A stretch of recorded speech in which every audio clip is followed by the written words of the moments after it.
ain't right, I'm back. Follow me, but don't double tap. I ain't liking that. You subscribe, I monetize. Now who's striking that?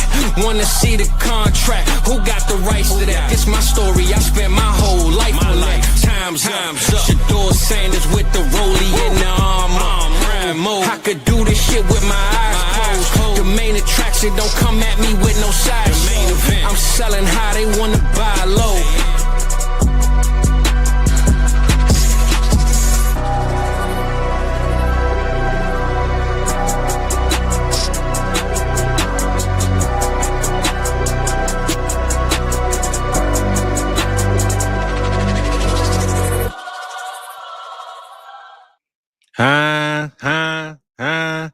Hey, man, y'all know what time it is. It's the cook up, baby. We out here. We doing our thing. Hold on. I got to get some music in the background, man. Hold on. I ain't do this right, man. Hold on. Let me get some of this beat cracking, baby. There we go. We good. We back. We here, man, on a Tuesday night for the cook up. As y'all can hear, man, my voice is good. My chest cavity is a little more clear now, man. I got the wizard with me, man. I brought the wizard through. He mixed a little bit of magic. I know y'all saying, man, hold on. That ain't T-Rock. Yeah, T-Rock is out of town. He got the passport stamp. And yeah, man, I had to reach out to the guys and I said, send me down one of them ones, man. And shout out my boy for coming through. Ty, dollar, money, sign, all that good stuff. Let us know what's good, baby. We glad to have you. What's popping, bro? Fizzle, like I've had this genuine smile on my face all damn day, just waiting to get on here, talk ball with you, have fun in a new format I've never tried, but I've watched it. I'm so excited, man. Shouts out to the people. I see my boy Dynasty Barry in the chat. I see Patty Mills. I see the people. I'm just so excited, Fizz. How are you doing, my man? I'm so happy that your chest is feeling a little better. We're pushing through. This is your flu game, baby. That's it. Oh, I like that. I should have. Hold on. I'm gonna tell my son go get my flu game 12s, baby. I got him in the closet. How you like that intro though, bro? I felt like I gave you a solid one, man. How you feeling about that one, man? Yeah, it cooked. There we go. Off to a great start. There we go, man. I'm good, bro. I can't complain, man. I got you on the screen. We're going to have a good time. Like I said, we got this marathon dynasty cracking, man. Something new I don't want to bring in. And they said I got the LeBron beard. What they got? Oh, you got the LeBron beard. My bad, bro. My bad, baby. I'm like, hold up. Now I just cut my beard like right before the show. I'm like, damn, I messed up. What the hell going on? But yeah, man, we glad y'all here. You know how we get down, man. And I saw DB. He put in the chat last night. He said, man, Phil's been sick for like 3 weeks. I'm like, yeah, bro. Well, your boy is getting out of that zone, baby. I'm chest cavities feeling clear. I'm good. I'm glad we in the building, man. We got everything popping. My boy Rock, man. Shout out my boy, man.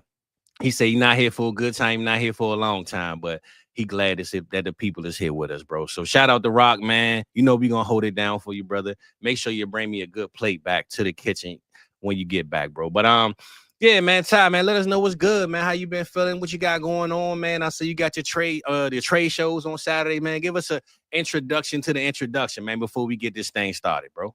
Yeah, I mean, I'm Ty. Hi, I'm Canadian. I contribute over on DD. I do have a trade show every Saturday. Really, man. I'm a player. I just want to play Dynasty football with my friends. I want to learn. I want to grow, and that's just kind of what I want to do. Thankfully, I have a platform I can just kind of talk about that, and I bought a microphone, so I guess that kind of gives me the authority to talk on a show. I guess so. Cool. But man, we finished up the NFL draft. We have all this new information. I just did like about 9 hours worth of streaming on Saturday, so it's been information overload, sleep deprived with all these rookie drafts we've been in, man. But I am locked in, ready to go, and just it's just an exciting time, man. There's new news, new stuff to talk about, new actionable information. Landing spots, baby. Landing spots, right? All that make-believe fantasy football junk we've been talking is no longer, bro. We have landing spots. We locked in. I see my boy Brian said, where the link? He like, man, y'all ain't talking about nothing, man. Send the link. All right, brother. I got you, man. Look, we talk about the Texans, bro. Y'all are the discount traders of all time, bro. How do you let teams keep fleecing and finesse you to move up in the first round and give you back some dollar donuts? Now, I don't understand it, but good draft over there, bro, Brian, man. We appreciate you here, my boy. Let me get this link together, man. I'm gonna send it out, see if we can get this league filled in. Y'all give me 1 second, man. You know I'm an old man. I don't know what I'm doing, man. That first post-draft Shedeur Sanders dropping the song really hits different, man. Yes, sir, man. Listen, I couldn't do Saturday. I had to work, but And for those that's joining the link, please a reminder, this is the marathon starter. We draft rookies first, man. My boy, who was that last week? Theo, he kept taking Jaden Daniels. I'm like, man, can you stop trying to cheat, bro? Damn. so for everybody that's here, man, it's the marathon starter. We doing rookies 1 through 3, and then we getting into the veterans and everything else by the 4th round. But yeah, so I did Thursday night and Friday, and man, listen, I had a lot of clippable moments for that Shedeur stuff, bro. Let's just say that, man. The people laughed at me. I let them know that you are not bigger than the program, baby. That's just what it is. It is what it is. And honestly, bro, I'm gonna say this, man. I'm not saying he's his generational talent. I'm not saying that he is a world beater at the quarterback position. But when we talk about 32 guys on the field starting every week, we go through this cycle of quarterbacks that every week, us as fans, we say, man, this dude is a bum. How is he even in the league, right? You can't tell me, and I'm a preacher of motivation. Even if Shedeur don't turn out to be this God-given talent that we all think that his father is, and he is, the man can motivate that locker room of 22-year-olds, 24-year-olds that's around him to say, listen, Joe Flacco, he probably don't even know what music we playing right now, right? We got Deshaun Watson, he want to order massage. Everything around us is going on. I think the locker room to me is going to say, listen, I relate to Shedeur more than anybody in this locker room. That's my guy, coach. We need him. You feel me? Now, if Dylan Gabriel go out there and do his thing, no knock on him, right? No knock, all salute to him. But I believe if we starting from scratch and everybody is on the same page, Shedeur is going to motivate those guys. You're going to get a little bit of hate at first because everybody going to look at him like, oh, he's the proven one, the chosen child. You got humbled. They're going to laugh. But once you see him smiling, right? Anybody that got dropped out of the 4th, 5th round from the 1st round, they walking around screaming, crying, hollering. The man smiled the whole time. He went partying that night. He ain't tripping, bro, because he know it's there. All I need is a shot, coach, and I'm going to give it to you. So I believe in this Shedeur thing. I believe he's going to get his chance. I just hate that it's going to be in Cleveland, man. They don't deserve my boy, man. The Steelers, I don't know what they were thinking, bro, but the Steelers should just did this and this made it happen, bro. I mean, I have questions about the Cleveland Browns strategy. They basically set up a fatal 4-way match at quarterback with special guest referee Deshaun Watson. So I don't know why they would do that to the kid, but 100%. All I know, man, if and when Shedeur gets the chance, people are really going to be in on him. And like, I hope the best for the kid from a dynasty perspective. Hey, I can use that. I can sell that when that moment comes if I truly want off. So yeah, I'm with you, bro. I'm with you, man. And like I said, man, it's other teams, but I just think the Pittsburgh Steelers, man. I'm gonna say this, right? I think Mike Tomlin, he has this chip on his shoulder about getting 500, being 500 every year. That's cool. But being in the middle and never being the best doesn't count, right? We don't count that in real life. He clearly doesn't have control of the decisions that's made because I don't think Mike Tomlin sat in that room and said, I don't want Shedeur. I think they just didn't give him Shedeur. But I don't think he sat there and said, yeah, we good with where we are, and Will Howard is the pick we're going to make. You know what I'm saying? So right. I don't know what's going on with it, but it is worth the conversation. And at some point, we're going to see what happens with it. I did tell the stream I would buy a Shedeur jersey, and I see he picked 00. So it's like, come on, bro. Like, what the hell? you know what jersey's selling online right now. For sure. You know it's that Shedeur jersey. So, I mean, That's I can't blame the kid, man. But, yeah, like, it just the double quarterback tap, like the quarterback horde in real life, maybe not the strategy I would employ if I was a NFL GM, but maybe there's a reason I'm not an NFL GM, Fizz. Bro, listen, you know why? Because we are winners. We understand the business. They don't know what the hell they doing, bro. They just want to keep losing, man. That's why they here. Yeah. I see we got a chainsaw going on outside. What the hell going on around my way, man? I think I'm on Elm Street right now. I don't know what's going on, man. But we got 2 teams left, man. Let's get this 3, my bad. 3. Let's get this thing filled in, man. Let's see what's popping. And we're going to get it started, man. We got my boy in here. Rock, where you at, man? Can you got some internet out there in Morocco or what, bro? You was in the chat, man. But he's got to put another quarter in the machine to get more in. Hey, listen, man. You got to put a plug in the back of a potato, do it, brother. But let's get it on, man. Let's get it popping, bro. Let's get the sat phone out. Bro, Brian Nas, no 3rd round reversal, bro. You know, come on, man. We done did this before, man. You trying to cheat already, man?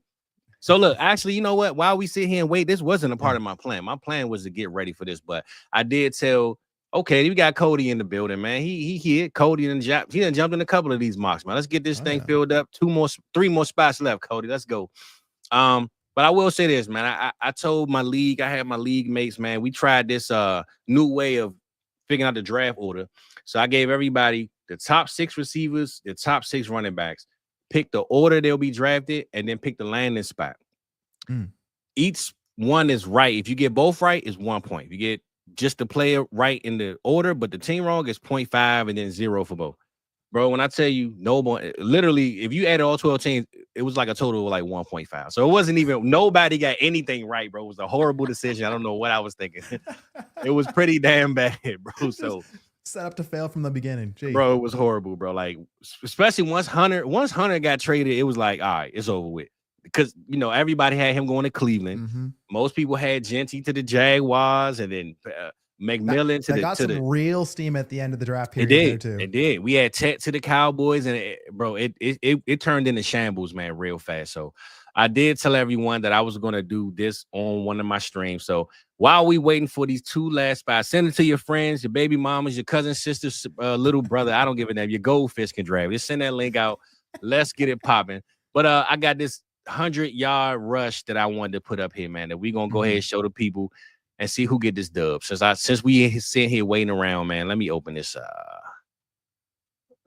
Share. One more time. We're going to get this while we waiting on the people, man. How do I switch this? Come on, Ty, man. I'm getting old, man. Come on, baby. Let's go. Ooh. All right. Hold up now. Here we go. Okay. All right. Boom. All right. Cool. We waiting on one more. So we got the teams. We're going to start the race, man. So if you're watching this, you're in the league, let's go. We got EV in there, my boy Voorhees, Dynasty Rehab. We got a lot of guys that be in the chat, man. So let's see what's going on, see what's popping. Hillbillies up to the lead here. I see EV in the lead, man. Matter of fact, we might have to move ourselves out of the way. Let me see something. Let's move us to the other end zone. That way we ain't in their way. Let's let them do their thing. Let's catch the winners, man. All right, let's go. E, man, what you got going on in Cleveland, brother? It ain't looking good in Ohio, man. Oh, all right, there you go, man. I'm at the top. I'm probably gonna finish in last place like I always do anyway. Bro, I don't understand why every time when I do one of these, bro, I'm the last person every single time, bro. I don't understand it. I mean, Fizz, this is crazy. I'm no mathematician, but I don't see my guy. All right, there we go. Well, no, this is for a league that I'm in, though. This is currently a league that I'm in. No, this ain't for the mock tonight. This is for a league that I'm in. It's for a league I'm in. My bad, dude, bro. I'm stressing. I'm like, what?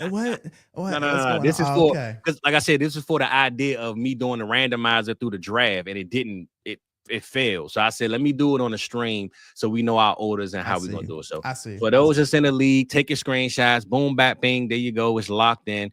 That's how it's going down, baby. So let's remove that. Boom, we back up on the screen. Now we gonna get this sleeper up here, man, and we're gonna get it popping, bro. One more, man. Where you at? You win this thing? Palo, man. Hold up, man. We got my boy Ty in the building, man. We ain't never take this long. What y'all got going on out here, man? Boy. So, I mean, it's so I'm out in Nova Scotia right now. It's where I'm living out in Eastern Canada. Shout out to all my Canadian people. We just got through an election, so okay. But it's the weather is just starting to turn here, but let me tell you, the wind it gets you every time.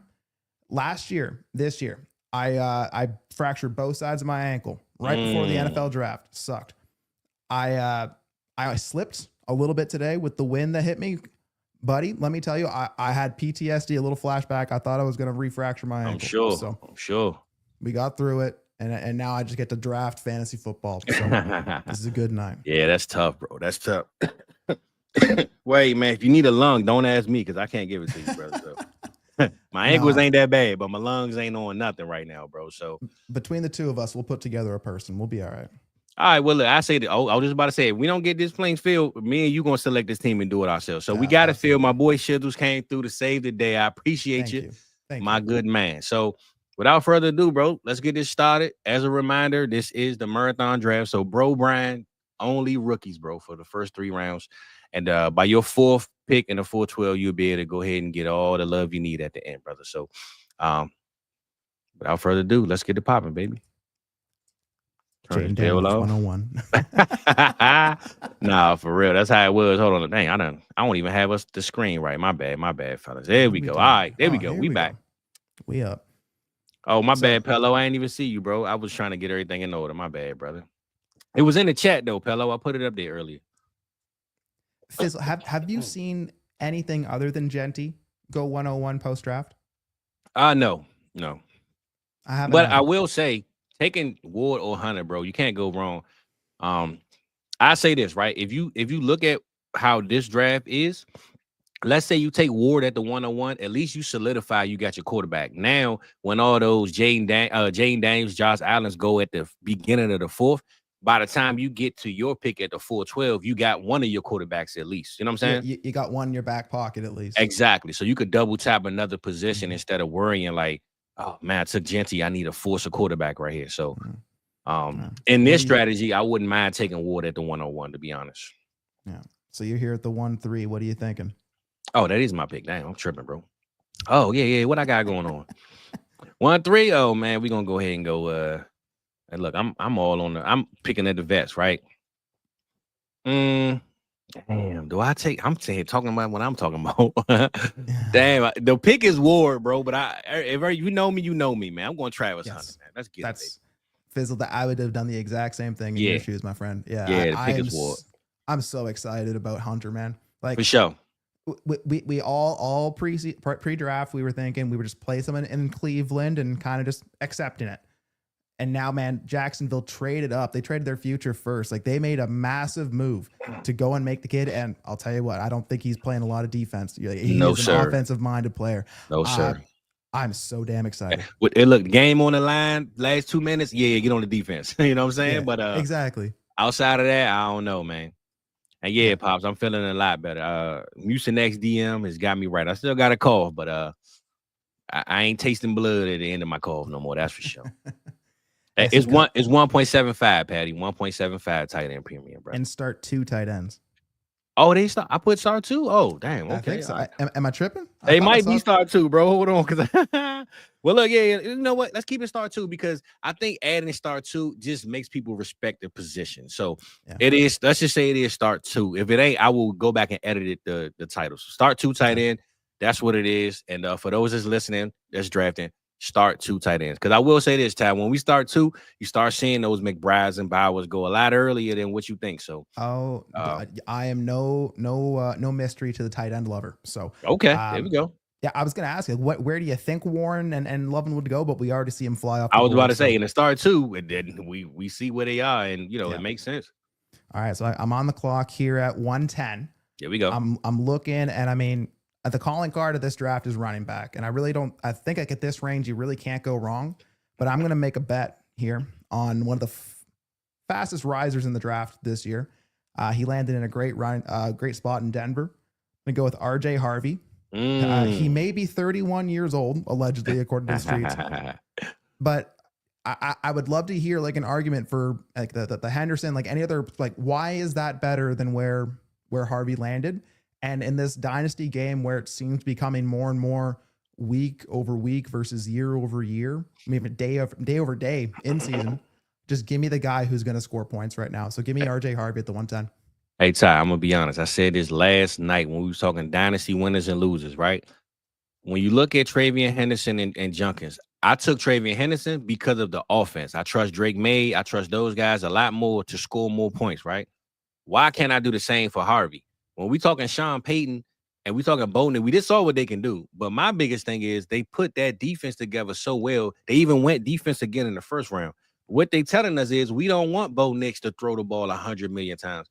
We want to slow the game down, and Harvey being the number 1 running back is going to do that. So I'm loving Harvey right there, bro. Great pick. That's all I pretty much got to say out of all that just said. DB, that's a good pick, DB. I was thinking if Ibuka fell to me, I'm probably just going to take that kind of sustained dynasty value, like the year 1 excuse built in just because he has Evans and Godwin in front of him. Yeah.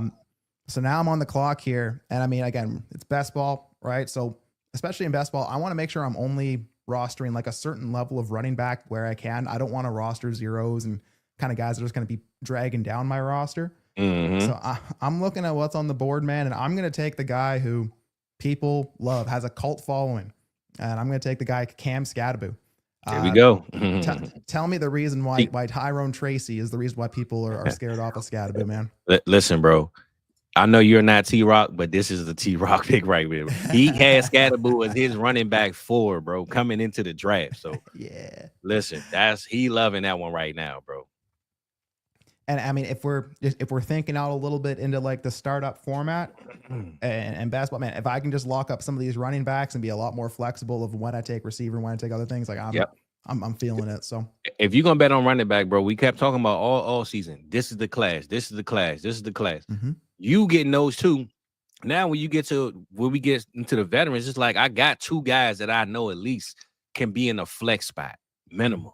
You know what I'm saying? Like Scadaboo has a ways, but it's best ball. So he's going to have more weeks than none where he's going to fall in the end zone and break a run and bounce ball. You know what I'm saying? So get him in this class, because if you don't get him in this class, man, you're wasting your time not taking a running back when you can. So I don't mind that one at all, bro.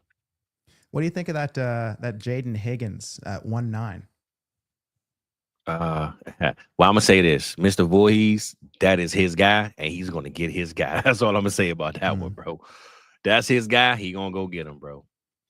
The one thing that we preach, that I preach all the time, Ty, if you got a guy, man, go get him, man. Because if somebody else get him, you're gonna spend your whole season, draft capital, whatever it take to try to go get him, man.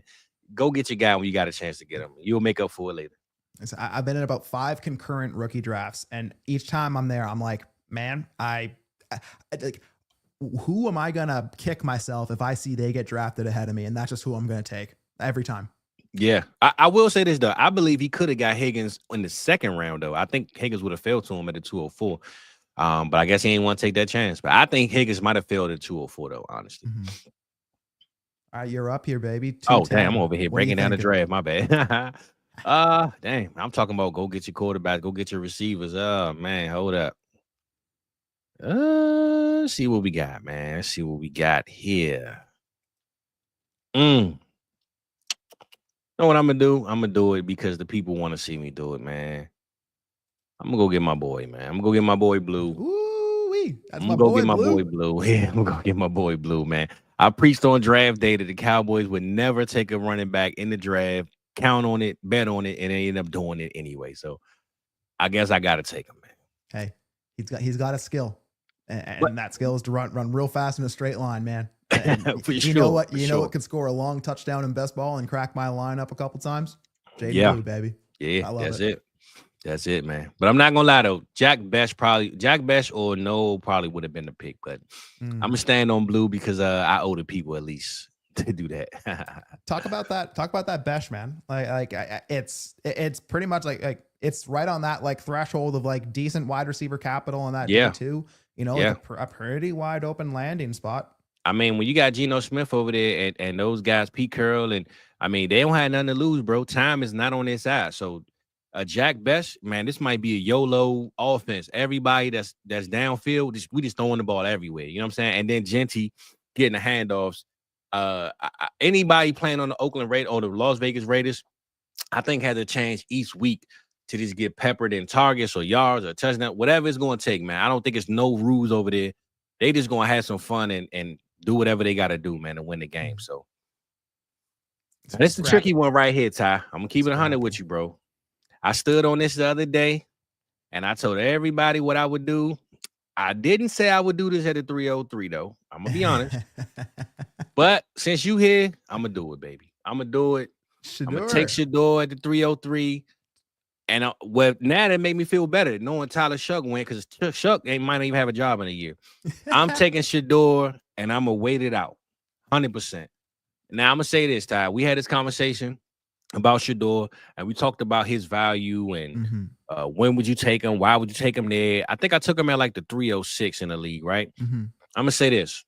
We talk every year after our drafts. We get to November, December. We look at the bottom of our bench, and we like, man, what is this junk? These running backs, receivers that have never touched my lineup, right? The one thing at the bottom of our bench that never touched our lineup that we don't want to throw away is quarterback. Them running backs and receivers and tight ends, we love them in the draft, but when the league starts and they haven't done nothing for us in 10 weeks, we can't wait to get rid of them. If you draft Shedeur to 303 and hold him for 6 months, if you don't do nothing, guess what? Next year is going to be here. You know what I'm saying? So I don't mind taking him in the third. The 303 probably wasn't my highest. Like, I love this Kyle Williams pick. That's probably, if I had to be 100, that's the pick. Like, if I got to be 100, Ty, that's the pick, you know? Yeah. But I'm standing on my business tonight. That's all I'm doing, bro. That's all I'm doing. I mean, I feel like once we get to the end here, like, I feel like you're going to be able to tell yourself the story of why you could make that Sanders bet and end up being at like your max profit because of Shedeur, because of what you can do with that, or if it goes right, what that becomes. Like I hear you there. Yeah, I would love to maybe not spend the 303 on it if I can help it. Like for sure. I think now I say this though, 3-7 and beyond, I'm with it though. I'm cool because like I said, if you look at Soggy, man, Soggy got Ted Burden, and man, this is a hell. If you're gonna stack some receivers, bro, in a rookie draft at the 105,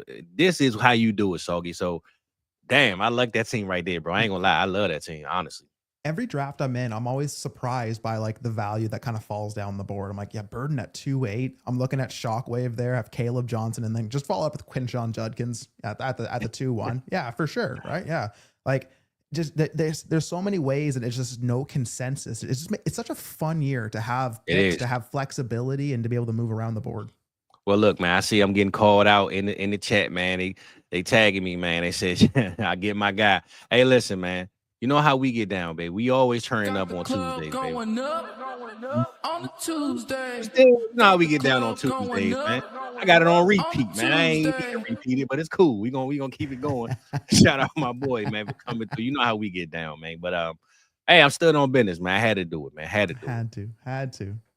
But I'm not gonna lie though. I'm definitely loving Soggy's team though, man. Shout out my boy Soggy on that one. I mean, I talk about like just 3 receivers that I mean, again, McMillan at the 1-5.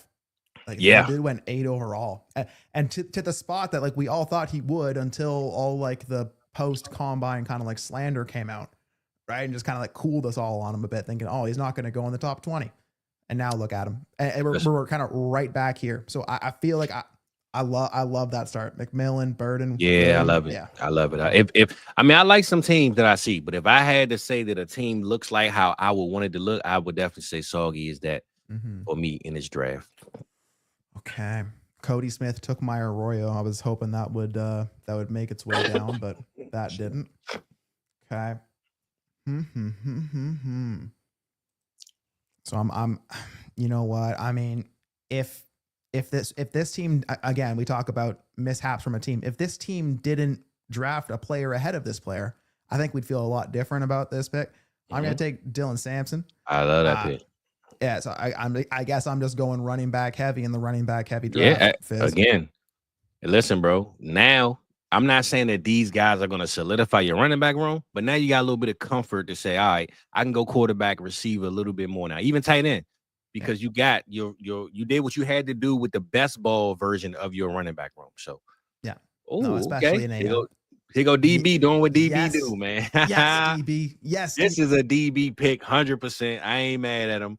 But if you're gonna close out a draft, that's how you do it, man. Bro, I'm gonna be full transparency honest with you.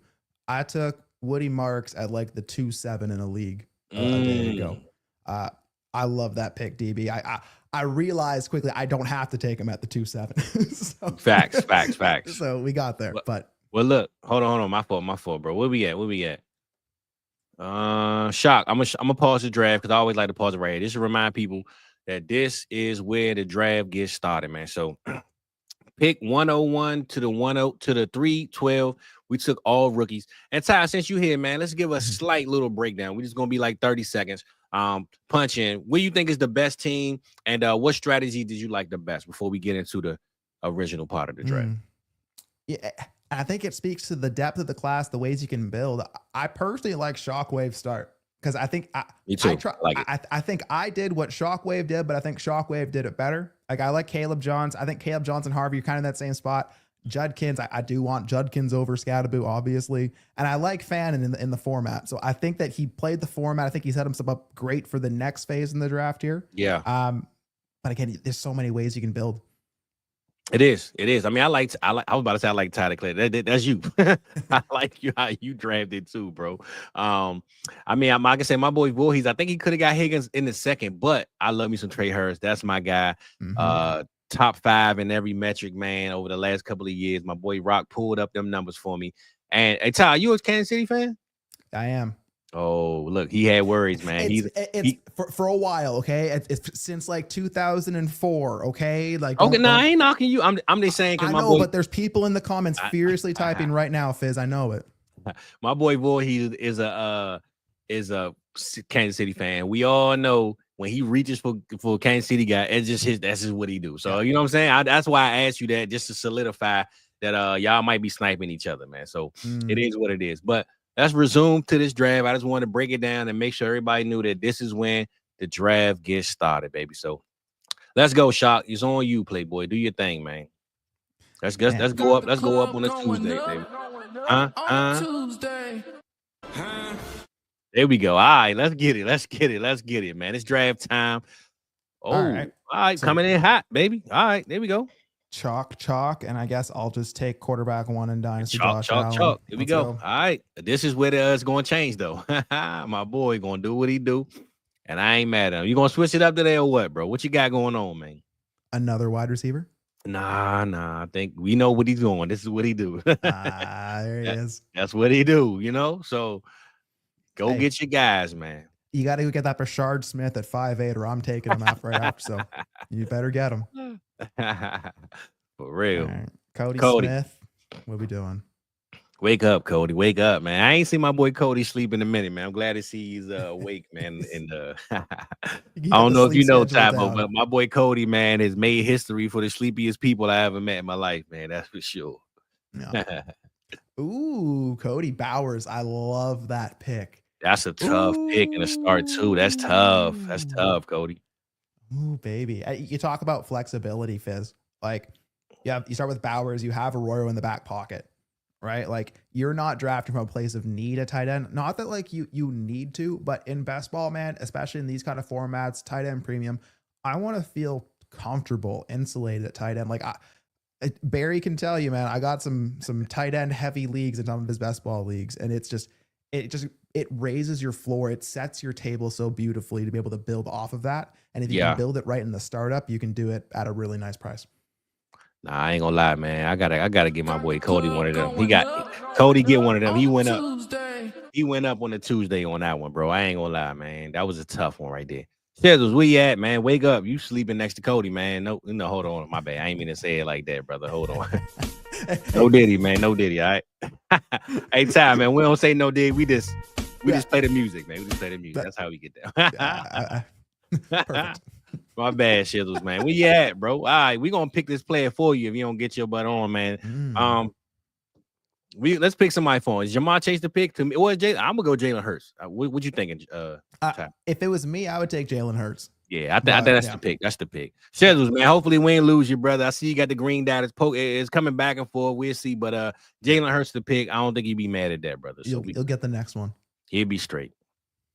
I'm sure his daughter's kicking his ass. He'd be all right. All right, Soggy, another wide receiver. Let's go. There you go. There we go. Soggy staying chalk with it, man. There's so many ways you can build in formats like this too. Like, and Fizzle, man, like if you're sitting there and you take like a Jefferson or a Chase, like how much more flexible do you feel like as you're getting deeper into the startup where like you listen, I have my checkbox there, like my ship razor, I have that now. Like I want to find as much flexibility in these kind of formats as I can, man. So keep me open. Like if I can take a stud like that, I got to build with it. So what are you doing here? Well, everybody know what I'm doing, baby. You know how we get down over on these parts, man. I got to go get my boy CD Goat, man. He going to shut it down for me. But this is why I like where I pick at the end. I know you said that side you like.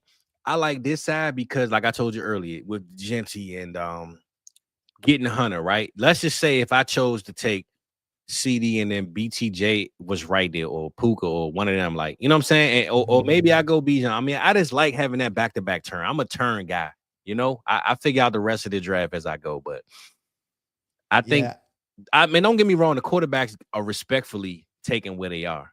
I just like gambling on quarterback sometime, bro. I get the rush out of gambling on waiting for that quarterback that I pray falls to me. Unless I'm in a league with some QB hoarder that pisses me off.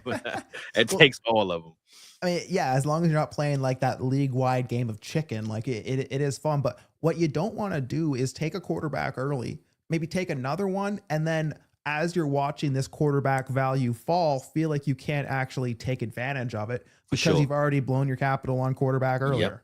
Yep. And honestly, bro, I like what I see with. I knew that was going to be next. So right here in most leagues, I would take BTJ, but knowing that I have Travis Hunter, Gibbs is there. I usually go CD and Gibbs. I'm gonna switch it up right quick though, Ty. I'm gonna go a guy that I've been screaming about every week, man. Caleb Williams, Ben Johnson in the building. As you see, they went tight end at pick 10. They also went Luther Burton in the second round. They pretty much letting us know that we trying to run the league and be the best offense in the league like he was when he was in Detroit coaching over there. Caleb Williams has zero excuse not to finish as a top 5 quarterback this year as far as production go. And Soggy is this guy. Come on, Soggy. Can you help us out, brother? Damn. I'm glad I took CD Lamb. Might not be no more receivers left. Good God. Damn, Soggy. Listen, man. How many starters? Like, is it a start 7 wide receiver? Bro. Listen, man. My boy Soggy holding it down, man. At this point, they can be in the flex. It don't even matter. Yep. Damn. There you go. There he is, McBride. I was gonna say, when is McBride coming off the board? Yeah. We knew that was coming. You know, if that got to 5'8", that was gone to Cody, and he would have gone. Look at Big Right. Look at his team. He got Loveland, McBride, and Ferguson. I would hope. Excuse me. I would hope that he's done with tight end, but that's to be seen, man. But to me though, I think right now, Ty, if you look at the draft, bro, quarterback isn't really. I mean, the chalk guys have gone, but it's still some great value at quarterback left, bro. Unless there's some double taps here later on, a lot of value left, man, at quarterback. Yeah. Now, as someone that didn't again, you took Caleb, right? But if you were someone that didn't take quarterback, if you see that there's like 6 other teams that are kind of doing the same thing, do you try to build a little bit differently? I say this: if I was drafting behind Soggy and I saw him take BTJ and Big Rice Ball took McBride, I probably wouldn't take quarterback because on that swing back round, I know it's still one available. So, because I mean, you got Herbert, May, Stroud, Bo Nix. Look, on that next round, if I'm picking at the what was that 606, 607, 608. I know a quarterback is coming right there that can start for me comfortably. So, and now I feel like I reached on Caleb, man. I should have just took McBride or something, but I ain't mad because I love me some Caleb. But man, good guy. I'm looking at this draft like, sheesh. Man, when I'm in best ball, I want to find an advantage. I want to stick my finger in it. I want to twist. Like bro. Pause. No. Yeah. I got you, man. If I have an advantage and I can really take it to the max, I'm going to do it. So give me Saquon Barkley. I see, bro. You running the running back university over there, brother. I see.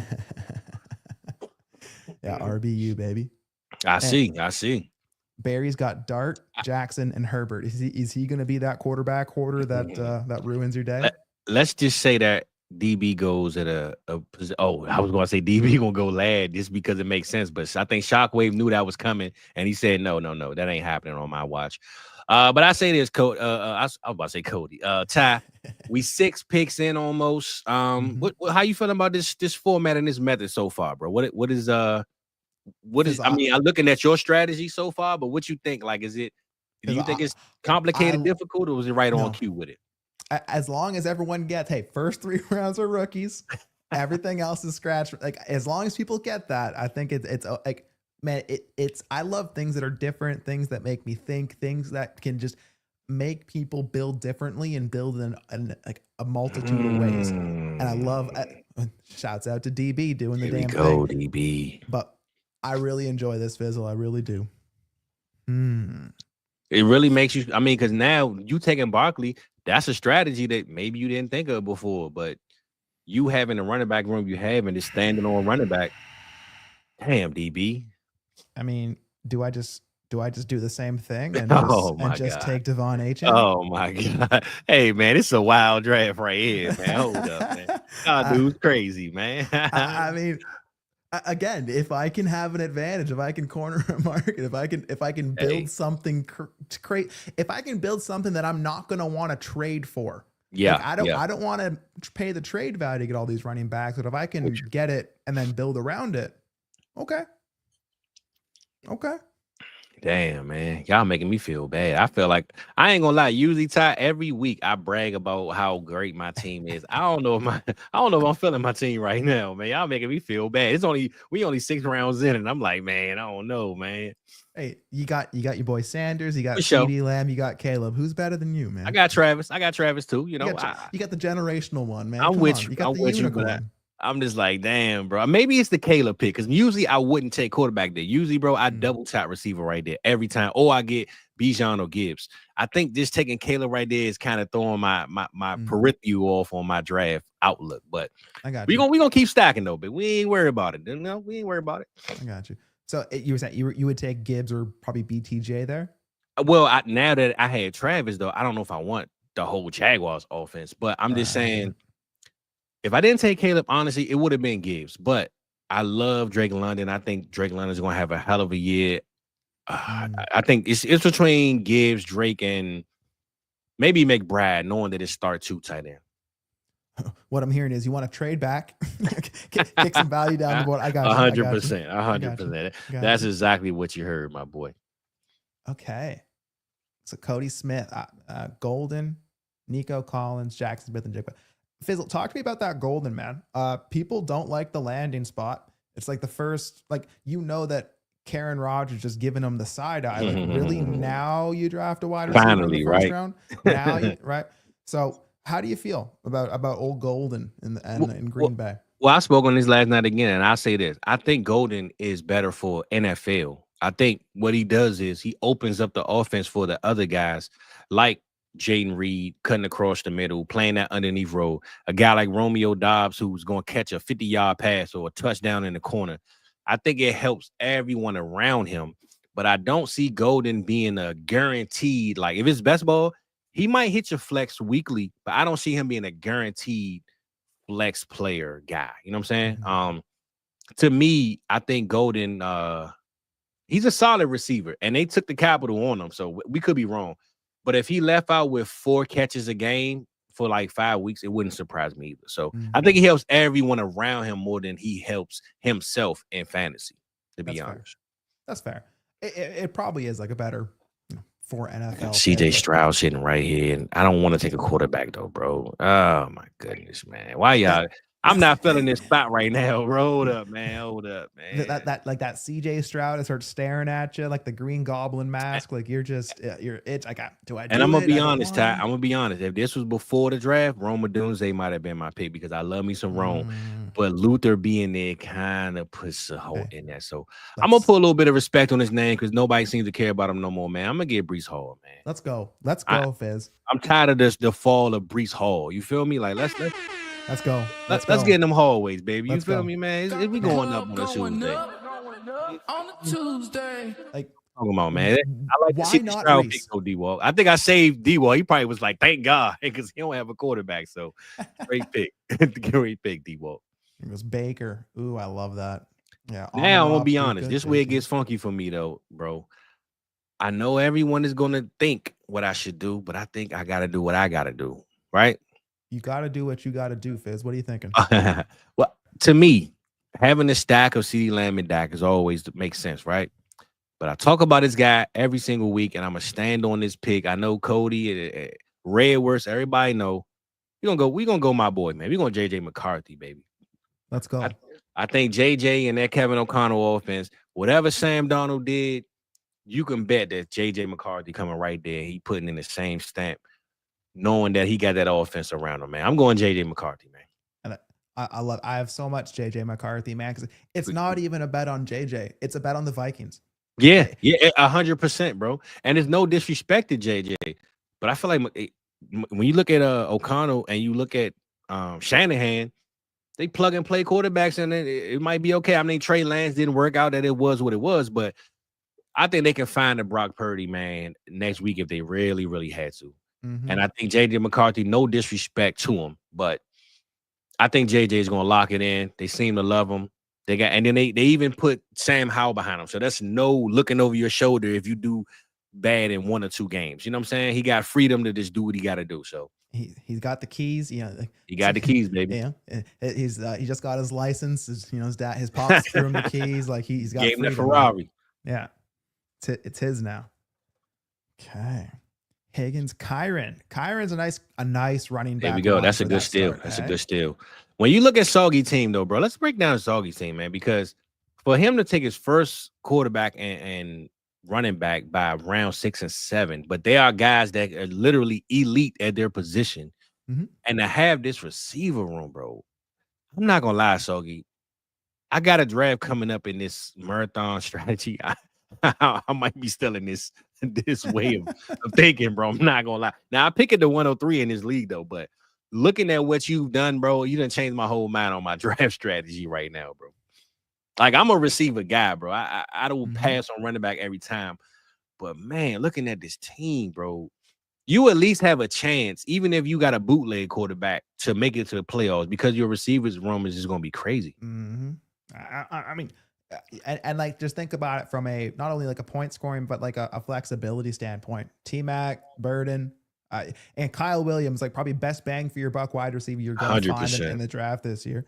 And who to say Stephon Diggs is the glue that Drake May needs? Maybe it's Kyron Williams. Maybe he looks at the younger guy that he has, a equal age range with, instead of the old head Diggs, So he mess around and be his number 1 receiver, man. Damn, I like that strategy, Soggy. I ain't gonna lie to you, bro.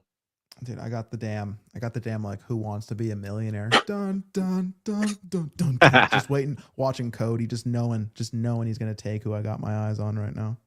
All right, man. While Cody do that, man, we gonna go ahead and just pop out. We gonna pop out and show him, babe. Hey, just remind y'all, we got my boy Ty DeClaire in the building. My boy is over there, DD, doing his thing, trade shows, dropping that knowledge on y'all. And tonight he had to go ahead and pop out. So sometimes you gotta pop out and show. That's all we did, baby. We popping out, baby. We in here, we in the building. Shout out my boy Ty for being in the building, baby. It's almost his pick. Once it come up, we gonna turn the music off. But my boy Voorhees must want to keep hearing this. So go ahead and run it up, bro. There we go, baby. All right, we back, man. That's how we get down, bro. Middle of the show, I just like popping out. Let's go. Fit. I needed that, and I'm also in a little bit of a victory dance, because when you started talking about Rome Odunze at your last pick, I was like, Fizz, stop, man. I need him to come back around. Yeah, man. Bro, I'm glad you on that wave with me, bro. Because Rome, to me, I know the Luther Burton thing, it happened, but man, if Luther wasn't a pick and they got this tight end at the number 10 pick, man, Rome was just gonna elevate so high to me, bro. And I was reaching for him in every draft we was doing. I'm not gonna lie to you. It looks busy today. If there's one wide receiver I'm gonna bet on at baseline, it's Odunze. I'm with you. As a dynasty manager, as a fantasy football player, I don't want to overvalue week 1 depth chart as much as I can, because we have no sweet clue what's gonna come. You're right. So 100%. I'm gonna bet on the talent, on the role in the offense, and Odunze has to be the pick here for me. Not gonna lie, man. My boy Voorhees done took my player. Everybody know I love me some Smitty. I love me some Drake, man. My boy Voorhees over here sniping me, man. But I ain't near you, so I understand it. I ain't feeling it though, bro. I ain't feeling it, man. I mean, okay. So if you're Shockwave here, Johnson, Judkins, Fannin, Daniels, McConkey, AJ Brown, you got a little bit of everything. Yeah. What do you do from here? You take the Canadian boy Chase Brown. That's a good start. Well, maybe another quarterback at some point. You got one. Let's see. I ain't gonna lie. Michael Penix might be my pick right here, bro. I ain't gonna lie to you. I think I would do Penix. People like that Penix, man. I think Penix will be the pick for me. Just looking at the team. I know I never give away picks, but I'm just saying, looking at the team, it's a lot of youth on it. I don't mind Dak either. Shock. I ain't mad at you. Okay. What are we gonna do here? Now I'm gonna say this. If Burry do what I think he's gonna do, then he's playing the game that I said earlier that I hate that people do. But I think looking at Burry's team, it's giving me a lot of vibes of a guy that wants to violate the league. Okay. Hey, Oh, yeah. Ty, man, listen, man. DB know, everybody know. I love you some Oh. Jordan Adder's son, man. And Oh, come on, baby. man, they be trolling me, bro. One thing I learned about this content game, bro. Any league I join from now on, I'm never gonna have the team I want anymore, bro. Because they watch the content, they like, They oh know. yeah, They I'm know. So I ain't knocking DB though, man. That's the pick anyway, bro. Anytime anybody take Addison, I ain't mad at you, brother. I ain't All mad right. at So I'm at the 8-3 here. There's a ton of great stuff on the board. you. I Yeah. think this is where I'm going to start to lean into the format, Fizz. We Okay. talk about betting on an offense. You know, I think it's the same bet as JJ McCarthy. I'm going to bet on TJ Hawkinson. You know, Okay. another There we go. year removed off the knee injury.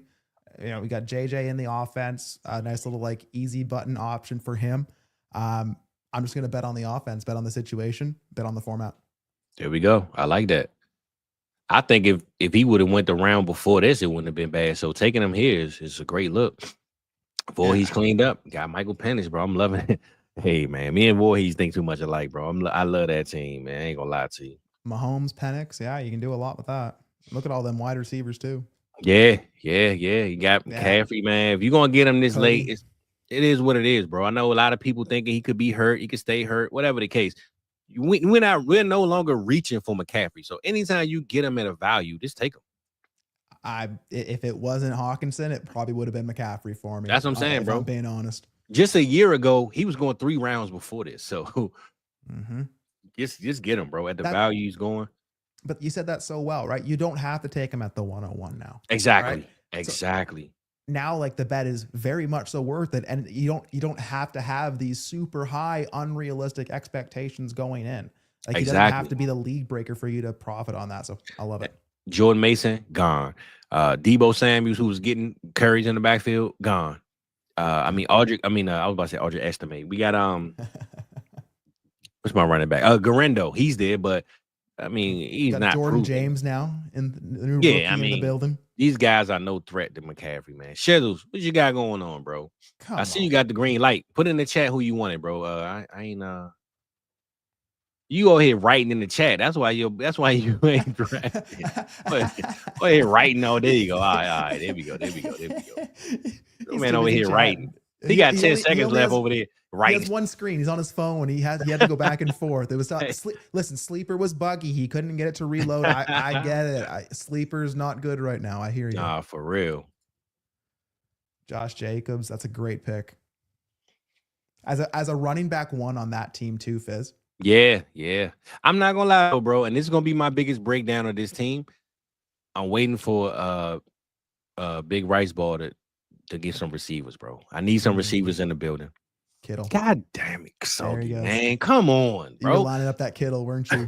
Soggy, man. I'm so tired. And look, his name is Soggy Danger, right? But for some reason, Ty used to call him Soggy Danger. I don't have no idea why. Like it just didn't. It like the word just kept breaking up every time I try to say it. So he's a danger right now. He's not danger at all, man. He's a danger, man. Whatever the hell a danger is, that's what he is right Whatever you think I mean by that, you're right. now. Nah, for real. Patty Mills, man, he probably gonna snipe me, but I do have a pick right here. Okay, he didn't snipe me. So I'm gonna say this. This is a guy that keeps falling, and Ty, I talk about it every single week. I know he got drama, 25 baby mamas, but we're gonna go Tyreek Hill, man, and put some respect on the elite speed of the cheetah, man. You know what I'm saying? Yeah. At this part of the draft, man, like now you got to start thinking, I'm playing best ball, right? Like we're getting to the range where people aren't going to maybe pony up draft capital or these sexy trades to try to come get them. So now you got to think about what actually fits by team. Give me the guy who scores big plays and big numbers. 100%. It's not, I think sometimes we make it a little more complicated than it has to be. And like this round, like McCaffrey, Jacobs, Hill, like they're all guys that you feel like you probably should have to pay more to get. But yeah. I like this round. Go back to back, bro. Bro, Brian. Mayfield and Goff. Yeah, and that's your example of why you don't need to get like the elite quarterback if you can get like a Baker and a Goff. Yeah, cost, you know? That's why I said like I like drafting on this side because I don't feel like I need to get Jaden Daniels and Lamar. As much as I want them, I don't think I need to do it though. Mm-hmm. And I mean, yeah. I mean, when I'm looking at the way Soggy drafted, bro, if he comes off, which we still have a list of quarterbacks left, he can go with any one of these quarterbacks that's left and still have the most productive team on paper because their receiver room is just on fire, bro. It's crazy. Then he added Kittle in the mix. So, all right. So this is where I hit, bro. I'm kind of torn, right? Because I feel like getting a Terry McLaurin, knowing he's the number one over there with Jane Daniels, is a hell of a pick for me. But I don't want to do it. Then I look at the quarterback room, right? Everyone knows, because I know he ain't going to come back to me, so I'm going to say it, right? Everybody know I love me some Justin Fields, man. I love me some Justin Fields. I think he has a clear path to 2 years in that backfield. I think I'm going to pass on him, bro. And Ty, call me crazy, brother. Call me crazy. But everybody know I got to stand on business for year 5 breakout season, man.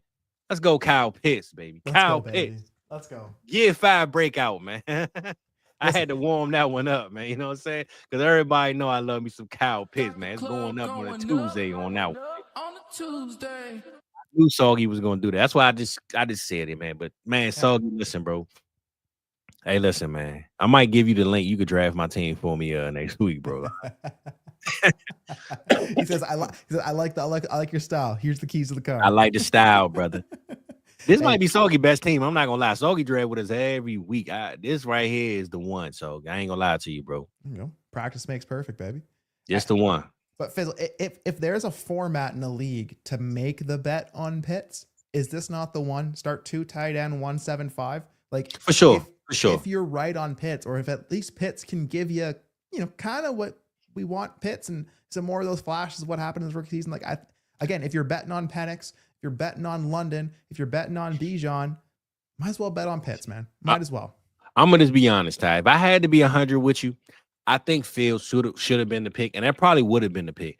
But I'm standing on my business tonight, bro. That's all it is. Tonight, while you here and the people here, I'm giving them exactly what I preach every week with the Shedeur and the Pitts. I'm not cutting no corners tonight, bro. So I love it. But don't get me wrong. I love me some Justin Fields. Everybody know that. Shedeur, where you at, man? You typing in the chat again? Nah, come on. My boy said, time's up. Shedeur Sanders with the rollie and the arm up. Shedeur, what you got going on, man? Man. Whew. All right, Shedeur. We're going to pick for you, brother. He has more important things to do. It's all right. It's all good, man. I'm looking at his team. Nah, he got a quarterback room. I was gonna give him one of the guys I know he enjoyed, but you know what? We're gonna do this for him. We're gonna take him, give him Derrick Henry. Give him the king. Yep. I think that's a solid pick. That's probably a pick knowing schedules he would have made anyway. So has anyone ever been really mad once they have the king on their roster? Like not at all. At all.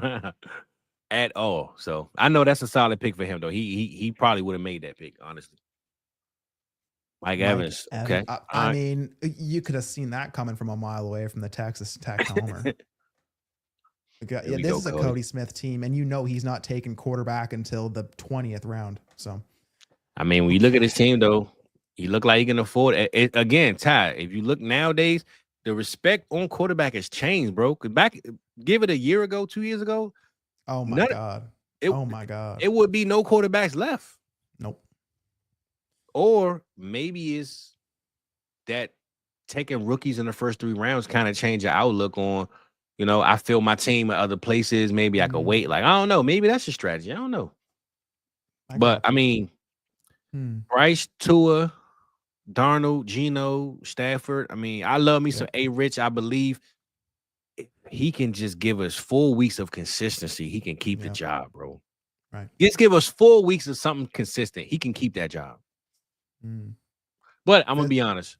Whoever has Jackson Dart, I think you have to get Russell Westbrook just to do. Russell Wilson, Russell Westbrook. And if you want to get the Brody too. But yeah. Go get the backup option. Go get that insurance on the bet. For sure. Go get the triple double king, man. I ain't mad at you. Hey, Fizz, I was really hoping Terry McLaurin was gonna follow me, man.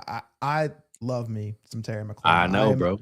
I am a large Terry McLaurin lover, man. And bro, be honest, I wanted him over Pitts too. That's why I said to get 2 old guys in T-Mac and Hill. I think that would have been.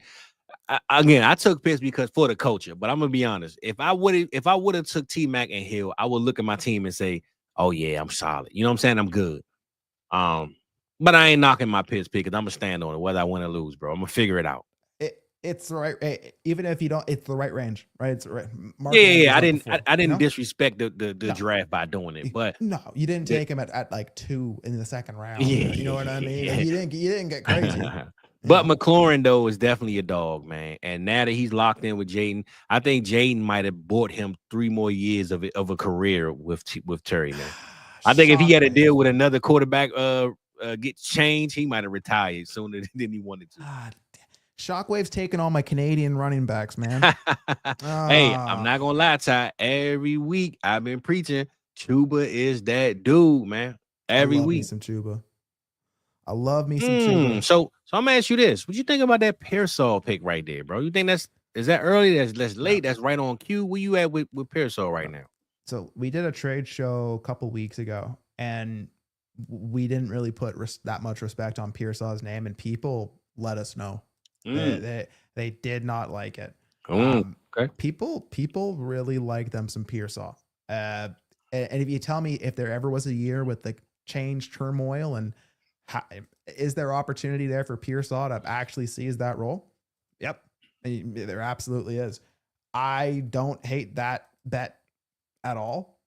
Is there wide receivers that I would take over him? A couple, and I'm going to take one. I'm going to bet on health. I'm just gonna take that boy. Come on, Ty, man. Come on, man. That's my man right there, bro. Every week I'm preaching Chris Godwin, bro. Come on, man. Listen, again, if Mike Evans is going at the 9-8, good pick. I'm fine taking Godwin at the 10-3. 100%, bro. I'm not gonna lie. I'm taking Godwin over Mike Evans right now, bro. I ain't gonna lie to you. Ooh, that's hot coming off the ankle. What, dislocation? I guess that's why it's called Dynasty, bro. Redraft, I don't know, but Dynasty. You can get a little crazy with Dynasty. You can get a little crazy with the purpose. Because I think sometimes, bro, of course we all want to win, but I look at it as, why do I got to put all my chips in on 1 year? Right. Why not just say, you know what? I mean, especially if you're in a league that you comfortable and you think like it's gonna last. I'm not going to bet everything on 1 year and just say I need to win. Like, I'm okay with having a little bit of fun, man. Well, and I mean, talk about it, Fizzle. Like, if you like have some foresight and you kind of know like what, like, let's say like the strengths or weaknesses of the upcoming rookie class is going to be 100%. And if you're not locked into trying to win, can't you like align your team in a way that you're going to set yourself up to be more flexible, more able to capitalize on things falling down the board, things like that? Like, let's say last year you saw like, hey, I hear a lot of talk about running backs and tight ends, and you short up your quarterback room, you short up your wide receiver room, and you just have a slew of picks, and you're just like, listen, I'm going to take whatever falls if I can't move them, so I'm going to take running backs, and it just fits exactly what I need. Hey, Ty, I'm going to tell you right now, you preaching, because I'm in the league right now currently. I finished 102 in. I had the 102 pick. Hold on, my pick is up. Let me focus. Okay, now I'm not going to lie. Seeing his name here, I gotta put some respect on that. This originally wouldn't have been my pick, but bro, I gotta put some respect on my boy Bryce Young, man. I think Bryce Young is the pick. He got Ted McMillan there for a reason. I wouldn't even have went quarterback usually, but I'm putting some respect on my boy Bryce. Oh yeah. But to go back to what I was saying, I got the 102 right now in a league, right? Also had the 201 and the 202. My number one running back right now is Kendre Miller. Oh. But I just, the way you just said it, I designed it that way. I actually wanted to finish 101, 102. I said, I'm throwing this year away. Y'all got the league. I don't want it. Now I have the 102, the 201, and the 202. Now I'm getting my running backs, bro. You feel me? So everything that you just said is exactly how I schemed it up in this league. And my receiver room is so crazy that I'm not worried about it, but I'm just saying I purposely left my running back room to dry just for this class. So I'm with you 100% on what you just said. And I mean, again, like I'm not predicting like the 25 class is going to come in and take out the old guard, and it's just like everyone takes over everyone's job. That's never going to happen. But if we can just inject more options, more availability, more, You were hoping for that Sutton to fall, Bro, weren't you? Brian, man, stop watching the content, bro. Come on, bro, man. He did me dirty, man. That was my. I just knew he was coming back, bro. That's why I said we take Bryce because I know he coming back. Bro, Brian did me dirty, bro. I ain't mean to cut you off, but bro, just kind of.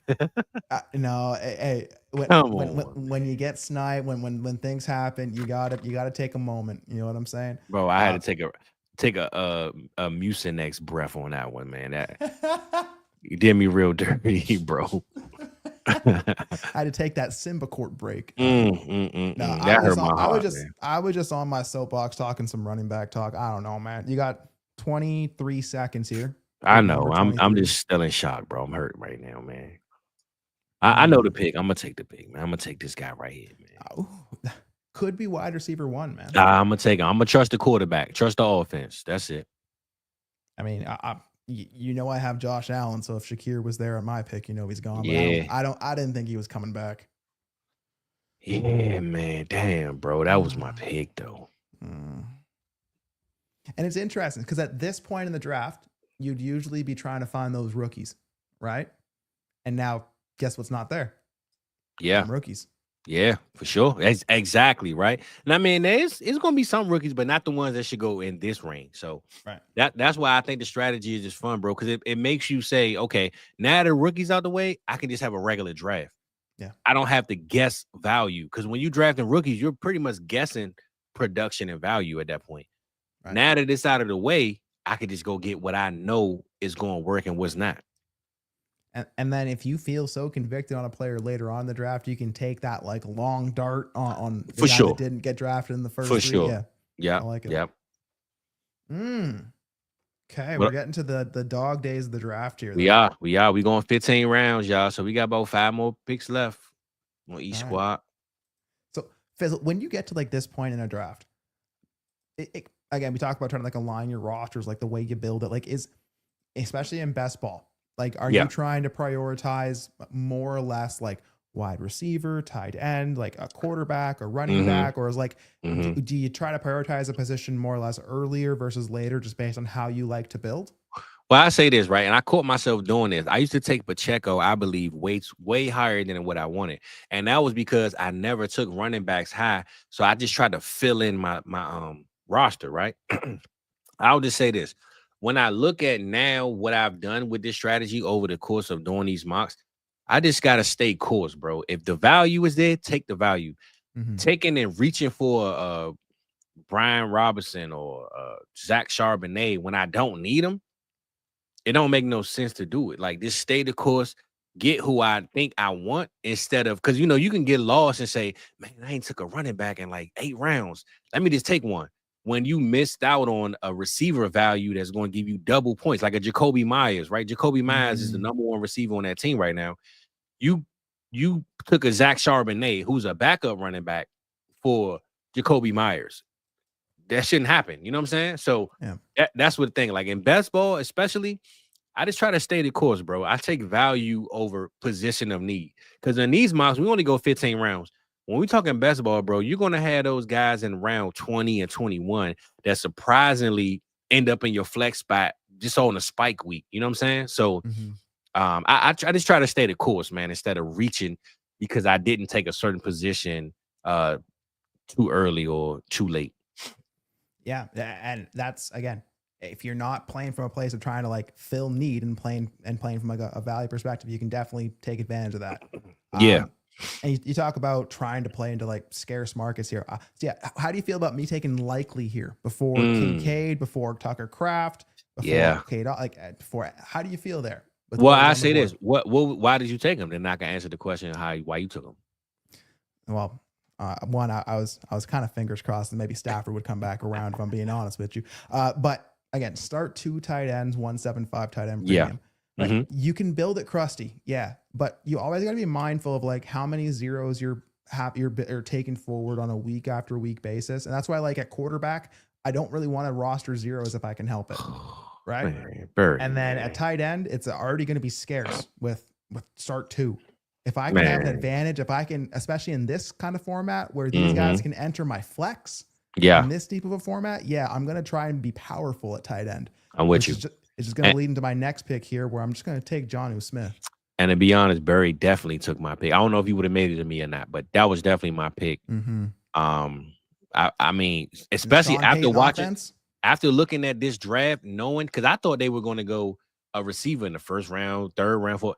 I mean, they didn't replace anyone really in this offense to really threaten Ingram from losing a lot of targets. And knowing what Sean Payton does with the tight end, man, I think people sleeping on Evan Ingram. So to get him in the 12th round, he can outscore all these tight ends up to round 9. Like he can outscore Njoku and Pitts and Andrews on a week-to-week basis, man, in this offense. So absolutely.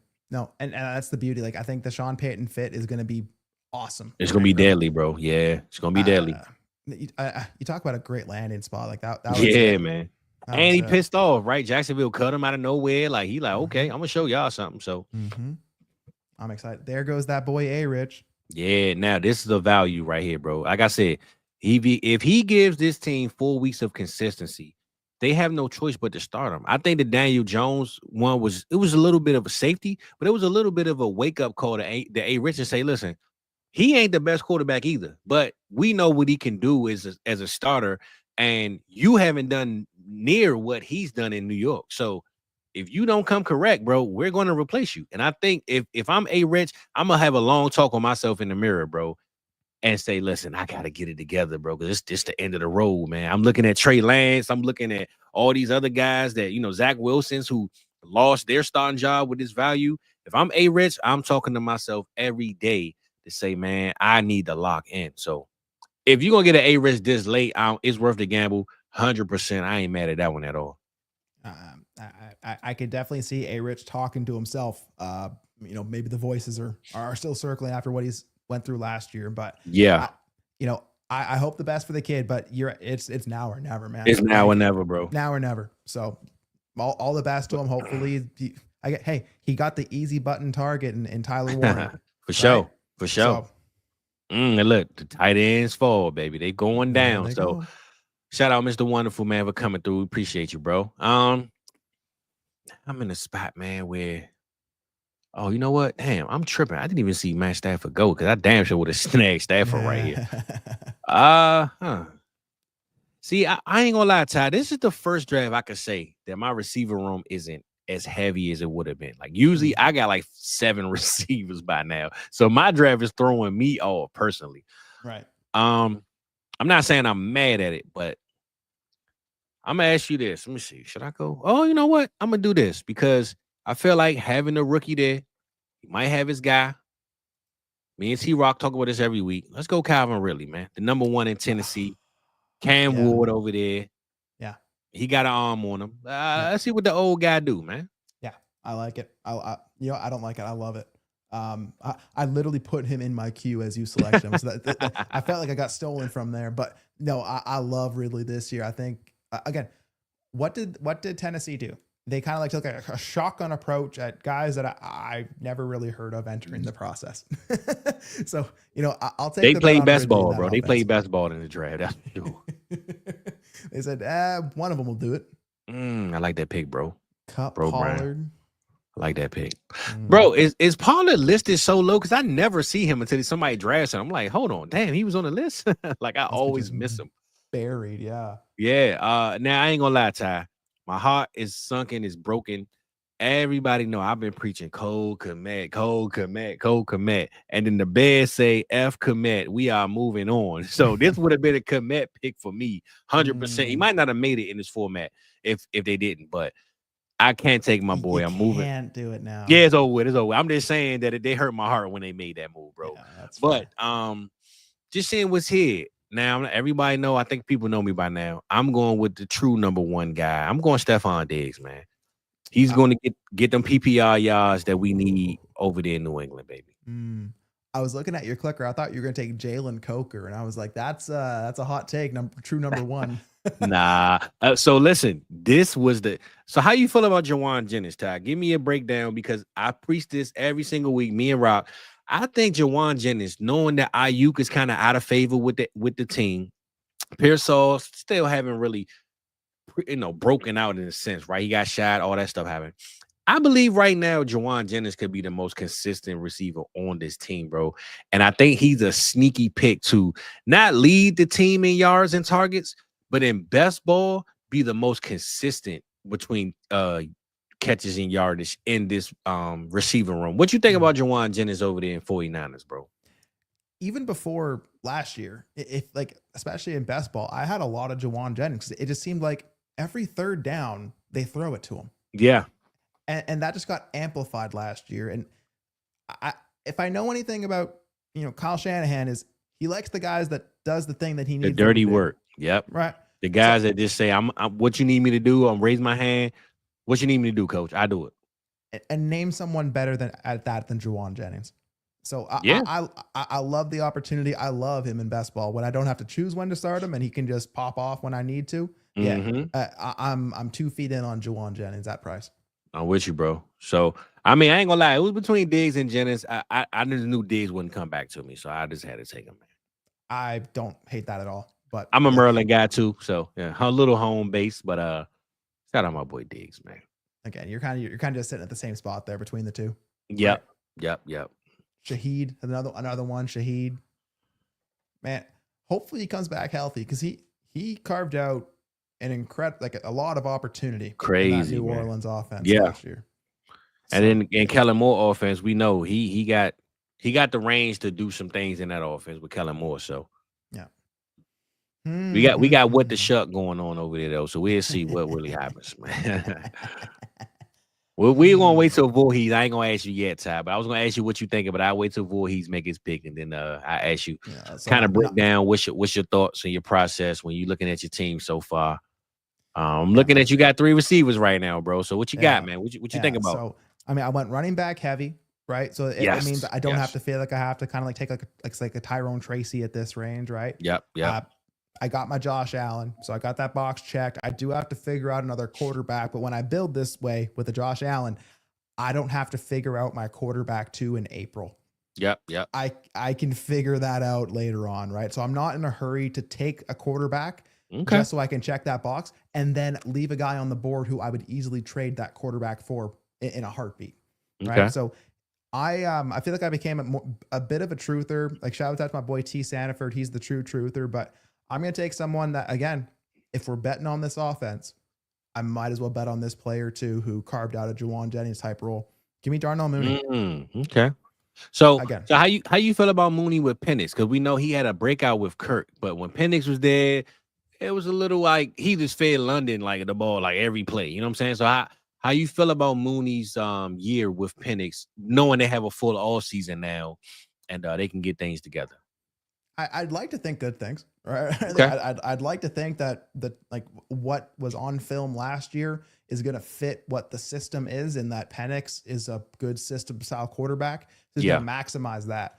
Like, again, if you look at like who was just getting open in those critical areas, like who was running the routes that led to fantasy points, Darnell Mooney was one of those guys. So I think that opportunity is earned. And I think Darnell Mooney earned that opportunity. So until he stops earning it, I'll change my take when he stops earning the opportunities. Can I say that I know Barry's pick right now, and if he don't take him, I'm gonna admit it that I'm wrong. But Shockwave took my pick. Everybody know. No. Oh no, okay, I was wrong, Barry. Shockwave took my pick, man. I think Hunter Henry this late in the 2 tight end. We saw what Hunter did last year. I don't see the production dropping a whole lot more. If you're going to wait on tight end and not have a second or third, Hunter Henry is a hell of a pick, man. Okay. So I'm starting to see some of the rookies kind of pop up into the ADP now a little bit. Yeah. So we got to get, I think I have a bit of an inkling on who you might take next. I'm not going to try and take that guy. You know what I'm going to do? I'm just going to lean into the format. Give me K. Dotton. Okay. All right. There you go. Okay. So what I like to do at tight end and in formats like this is I want to know exactly how many flex spots I'm going to have on a week-to-week basis. And I want to have at least that many tight ends that I can hopefully find weekly production from. If I can kind of check that box, I feel like it gives me a lot of flexibility to not have to have like 17 wide receivers, to be able to build a little slimmer elsewhere. So it's all like, especially with best ball, you just got to think of every roster spot and like what are you doing with it? Yep. So now that I take Otton, I don't have to worry about rostering Robert Tonyan, you know? Facts. And again, I can figure out tight end 4 in season, but I like having a certain level of tight end. I might throw it. That's that Kansas City love, baby. I told you. I'm not even trying to keep up with the Kansas City love at this point. You see me? I didn't want to get into an arms race. Yep. Man, I ain't feeling my boy J.K. Dobbins not having a job, man. Let's get my boy signed, man. What's going on, NFL? You can get him thrown into deals for free right now. So I take him for free. I take him. I have. I take him, man. Hook me up. A big rice ball. We eating rice cakes over here, man. We want no rice balls, man. Figure it out, man. Some apple cinnamon rice cakes. Those things are fire, bro. Hey, listen, I'm trying to tell you, bro.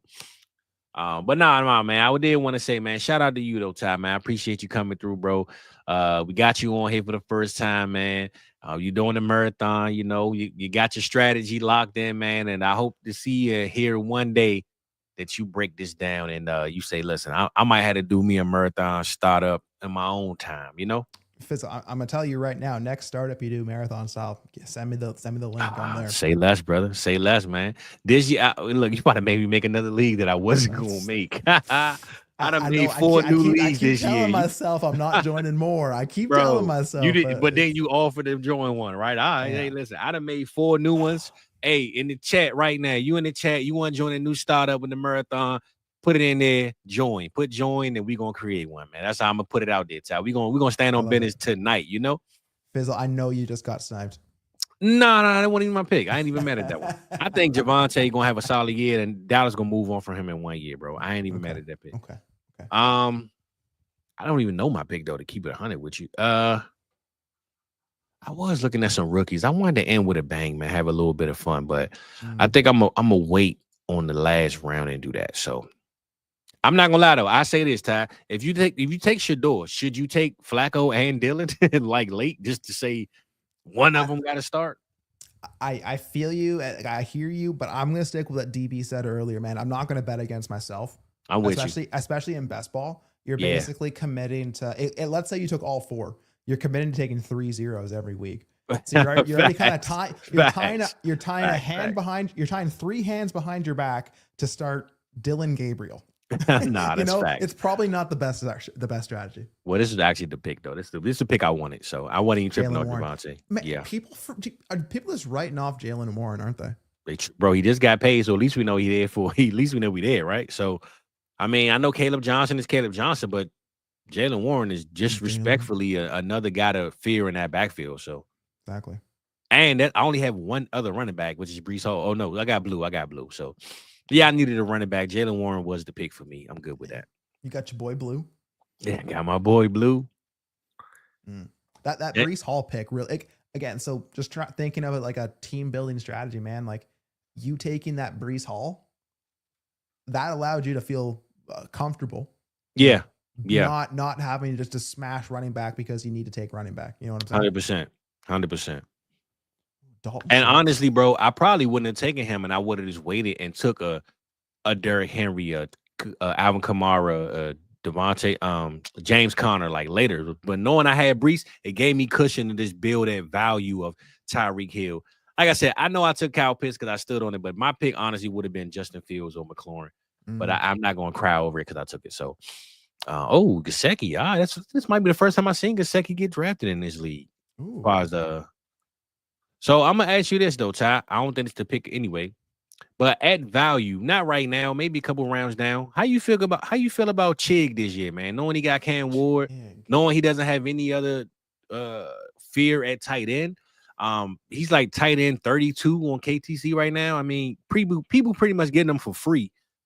Is he tight end 32? I think he's like 30 something, bro. If I ain't mistaken.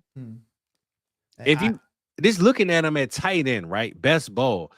I mean, the guy is still fast, right? Still catch the ball. I mean, for free, I don't see why he can't be on a best ball roster and people feel good about it. You know what I'm saying? I'm not saying go trade for him or overdraft him. But in best ball, man, coming from a rookie quarterback and Cam Ward, I mean, he might look at his tight end position as his safety blanket. You know what I'm saying?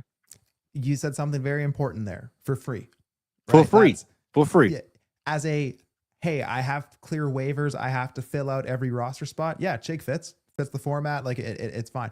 I don't want to pay anything for that. I'm with you. There's certain players in Dynasty that I accept that I just don't like. James Cook is number one on that list for me. I've just chosen just to not like James Cook. No love for Cook. I don't know why. I know you like to cook up, but this is James Cook. But I like that. And Chig's another one of those guys for me. I've just kind of just accepted my bias that I am biased on. I'm gonna miss if he pops off. He pops off. But like you said, man, if I can get him for free, sure, he fits. Well, look, you get a little bit of love on that. I like that line right there you pulled on me. But I'm gonna say this: this wasn't my original pick, but I'm gonna leave with me knowing I need a tight end, and we're gonna go ahead and just get this guy right here, man. We're gonna lock in with Zach Ertz. Talk about it. Talk about Ertz, baby. Yeah, we're gonna go ahead and lock in. That wasn't gonna be my original pick, but I know I need tight end, and for context, I'm gonna get Zach Ertz, man. You know what I'm saying? I think knowing Cliff Kingsbury, he loves him some Ertz. I love Ertz too. Let's go ahead and get that out the way. Deontay Johnson. Just signed with the Cleveland Browns, I think, right? What is he? Why? Where's he slotted on that team, Fizz? Oh man, bro. Who's the quarterback? I mean, he seems to be a locker room problem, right? How do you go from the Panthers when Bryce Young ended up becoming way better when you leave? Bryce Young took off when he left. Then he goes to the Ravens and he doesn't play at all, or he plays a couple of games and gets benched. Then he goes to the Texans, and then Baltimore claim him. I mean, I can't tell you the pecking order on Johnson right now, bro. I'm not gonna lie to you. I mean, sometimes I like to live in a fantasy world, right? I like to tell myself a story. I like to tell myself that reality actually isn't that bad. So what I do with Deontay is I say, well, each team just kept signing him and trading for him to keep him away from the Eagles, the Chiefs, from the other competitors in our division.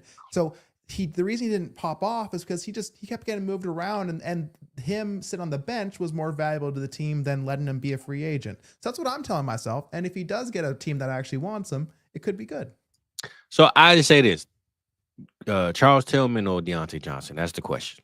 Cedric Tillman. Cedric, I always say Charles Tillman. I did that on the show too. I do this every time, bro. Charles Tillman, yeah, I knew exactly where you were going. Well, look, I would take Charles Tillman over those guys, but I would too. Cedric Tillman or Deontay Johnson is the question, brother. The logical part of my mind says take the guy that's done it before. Take Deontay. Mm-hmm. The dynasty player in me says if the outcome happens, I want Cedric Tillman. Because people like Tillman and people want him to succeed. If he pops, like as in people's minds again, I kind of want a piece of that. Yeah, I'm with you. And what are we talking about at cost? You know what I'm saying? Yeah, I mean, right now we in round 15. So, and then we just saying Quentin Ewers go, bro. Hold on, man. How you feeling about this one right here, man? This is. I think the club might be closed. And Quentin Ewers, bro, hold up, big rice bowl, man. Hold up, man. That's the first I've seen, man. I need some explanation behind that one, bro. Yeah, old Quinn. That's not the first one I would have chosen. But hey, again, tell yourself the story. Tua, has another injury. Maybe he finds his way into the lineup. Who knows? I think I would have took Russell Wilson at least right there. I would think so. And that's who I have lined up here, Fizz. I see Russell Wilson lined up. He's in my queue, but 5 times out of 10, I'm going to take Russell Wilson, but I'm going to take a bet. Again, we're in April. Who has the chance to ascend in dynasty value? Who has a chance to like gain steam and still fit my roster? I'm going to take Will Howard. Well, hey, they didn't take Shedeur Sanders, right? They don't have but a Mason Rudolph and all this other mess. I don't trust the talent, but I like the opportunity. So Will Howard being there, I don't mind that, bro. Exactly that. And again, you're not going to like many people at value at this range in the draft. So 100%. Bet on opportunity. And shout out to DB because Jordan Mason was originally my pick, but I don't mind it because I wanted Zach Ertz just for context. But I like Jordan Mason. And I like this Cooper pick, bro. I think the Cowboys, me personally, should sign Cooper. he's going for nothing right now. They gave him away for nothing, so let's just get him back for nothing. I don't mind that at all. But Ty, man, we like to close out and kind of review each team. Me and T-Rock like to talk about our teams last, so we'll save our teams for last. But for right now, we'll go. What were you? Well, you were even number. I was odd. So I'll go. This is what I do. Instead of saving our teams for last, I'll let you do my team and I'll do yours. So 101, I'll go. And then no. 101, I'll go. You go one. Yeah. So you start off with the 101. I kind of added, and then we just fill in from there. So I got you. What do you think on Bro Brian, bro? All right, so Bro Brian, you got Ashton Genty, couldn't go wrong there. Jalen Noel, who again could be the better receiver that was drafted. He was the better wide receiver at Iowa State, so maybe that keeps going. Mason Taylor, love the bloodlines. Then you got Amon-Ra Puka, Sutton Cup for wide receiver. You got JT, Connor, Pollard, and Eckler to add in with Genty. Gesicki, yeah, man, like I like it. I like the best bang for your buck options at quarterback here. I think getting the Ashton Genty, like we talked about with Breece Hall, I think that really opens you up. And when you pair Genty with JT and you're able to fill that in with Amon-Ra and Puka, I really like that. You have Connor, you have a deep team. It's constructed nicely. You didn't disrespect tight end, so I like it.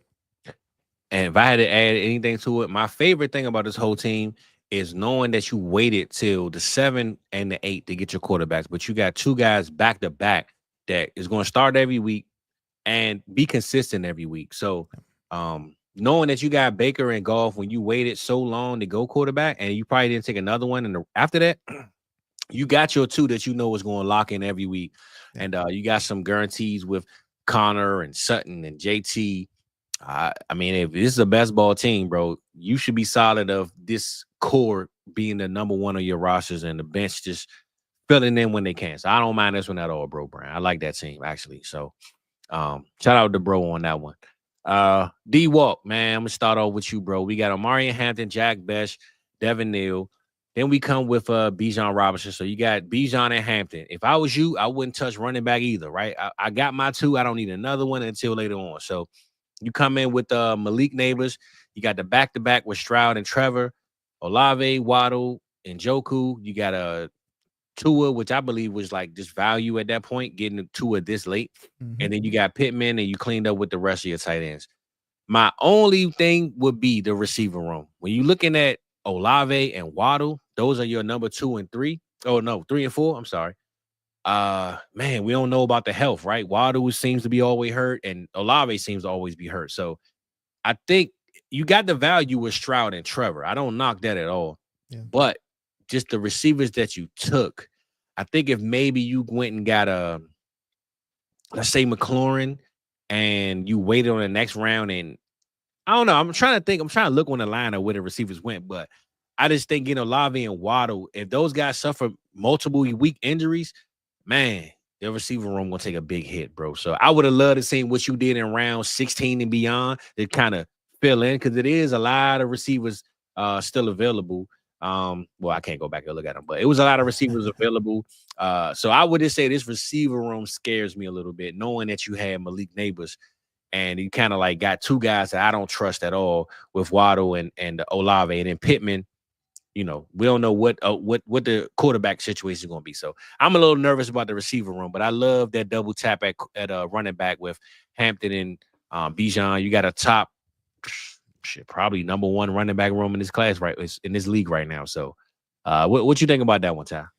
I echo everything you say there. And again, I feel like I probably would have chosen maybe different wide receivers if that was me drafting. Like I maybe would bet more on the production, but you talk about guys who could raise in value. Olave and Waddle right there.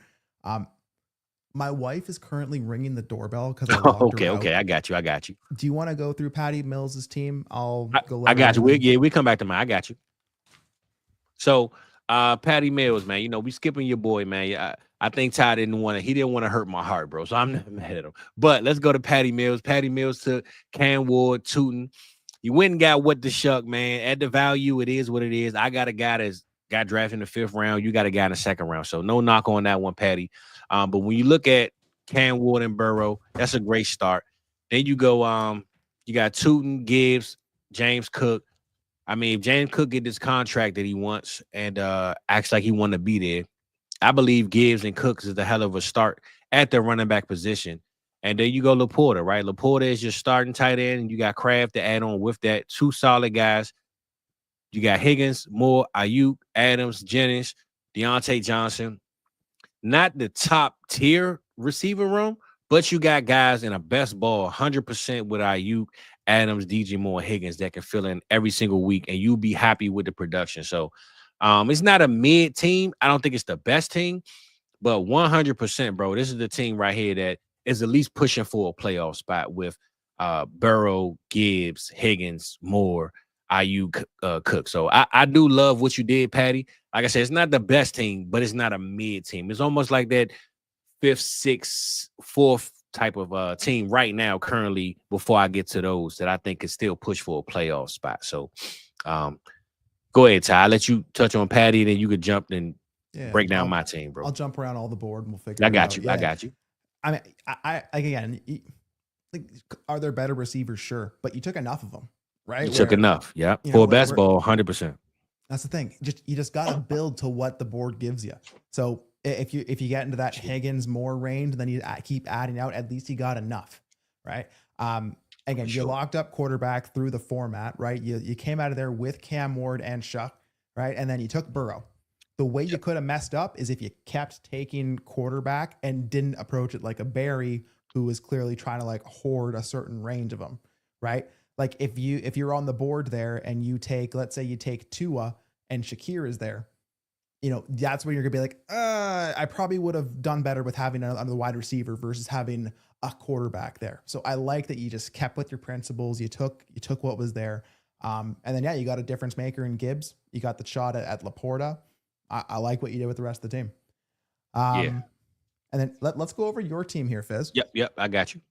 So you got the generational one, Travis Hunter.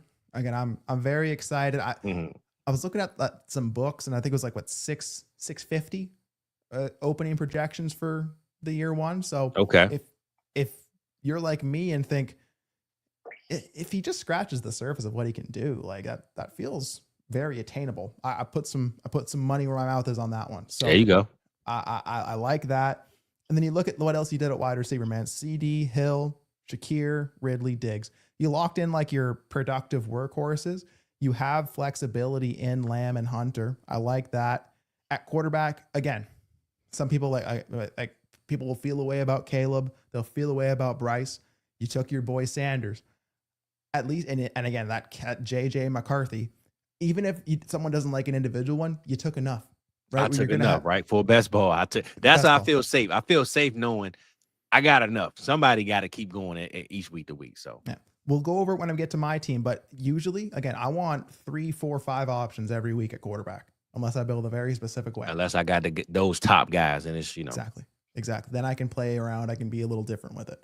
But I mean, tight end, you did enough, right? You got Pitts, you got Ertz. I bet your picks down, like you said, you're probably taking Chig. You're probably taking shots on some of the other guys that are going to be crusty down there, right? Just fill out the rest of it. You just got to stay on path with the team, and I think it's a good team. Yeah, I think I went value at most of my picks, especially with Breece Hall and Tyreek Hill and the Pitts one. Like I said, if I would have went McLaurin, that might have made my team just had that little bit of oomph. But I don't knock it because that's my guy. So I'm going to let you go to Soggy, though, man, because I'm a little soggy and looking at this team, and then I pick it right back up at Rice Ball where we was originally. So go ahead and break down Soggy. I fill in, and then I jump on to the next team, brother. I got you. So Soggy, again, this is the wide receiver slide here. So crazy work, bro. T-Mac, Luther Burton, Kyle Williams, again, like best wide receiver rookie pick, like right now, like add value. Jefferson, BTJ, Coleman, and Mims. Fizz, I don't know about you, man. Like, again, best ball, I'm going to be like the bulk of my roster at the back end is probably going to be wide receivers or tight end. So many of them. Yep. But if I'm sitting there, man, and I'm just looking at what went after, if I could replace Coleman and Mims with like Javonte and JT Sanders, I think I feel a little bit better versus just adding like the Coleman and the Mims. I think if I'm going to devote the kind of capital that I did into wide receiver on this team, I think I can figure out that level of wide receiver a little bit later. And again, Coleman, you can, Coleman and Mibbs, like they're both bets for sure. But I think adding another running back, adding another tight end, I think that helps a little more than add another couple wide receivers. What do you feel there? I say this then. If I'll keep the Coleman pick, but if I could change one thing about this team, knowing I got Aaron Jones, I'm gonna change Mims for Jordan Mason. That way I locked up that backfield in Minnesota. No matter which one scores that week or catches the touchdown that week or both have 50 plus yards, I got them both. You know what I'm saying? So I probably will replace Mims with Jordan Mason. But other than that, though, bro, I mean, he took Monty right here. I don't mind the Monty pick. I wish the like value on Kyron is awesome. For sure.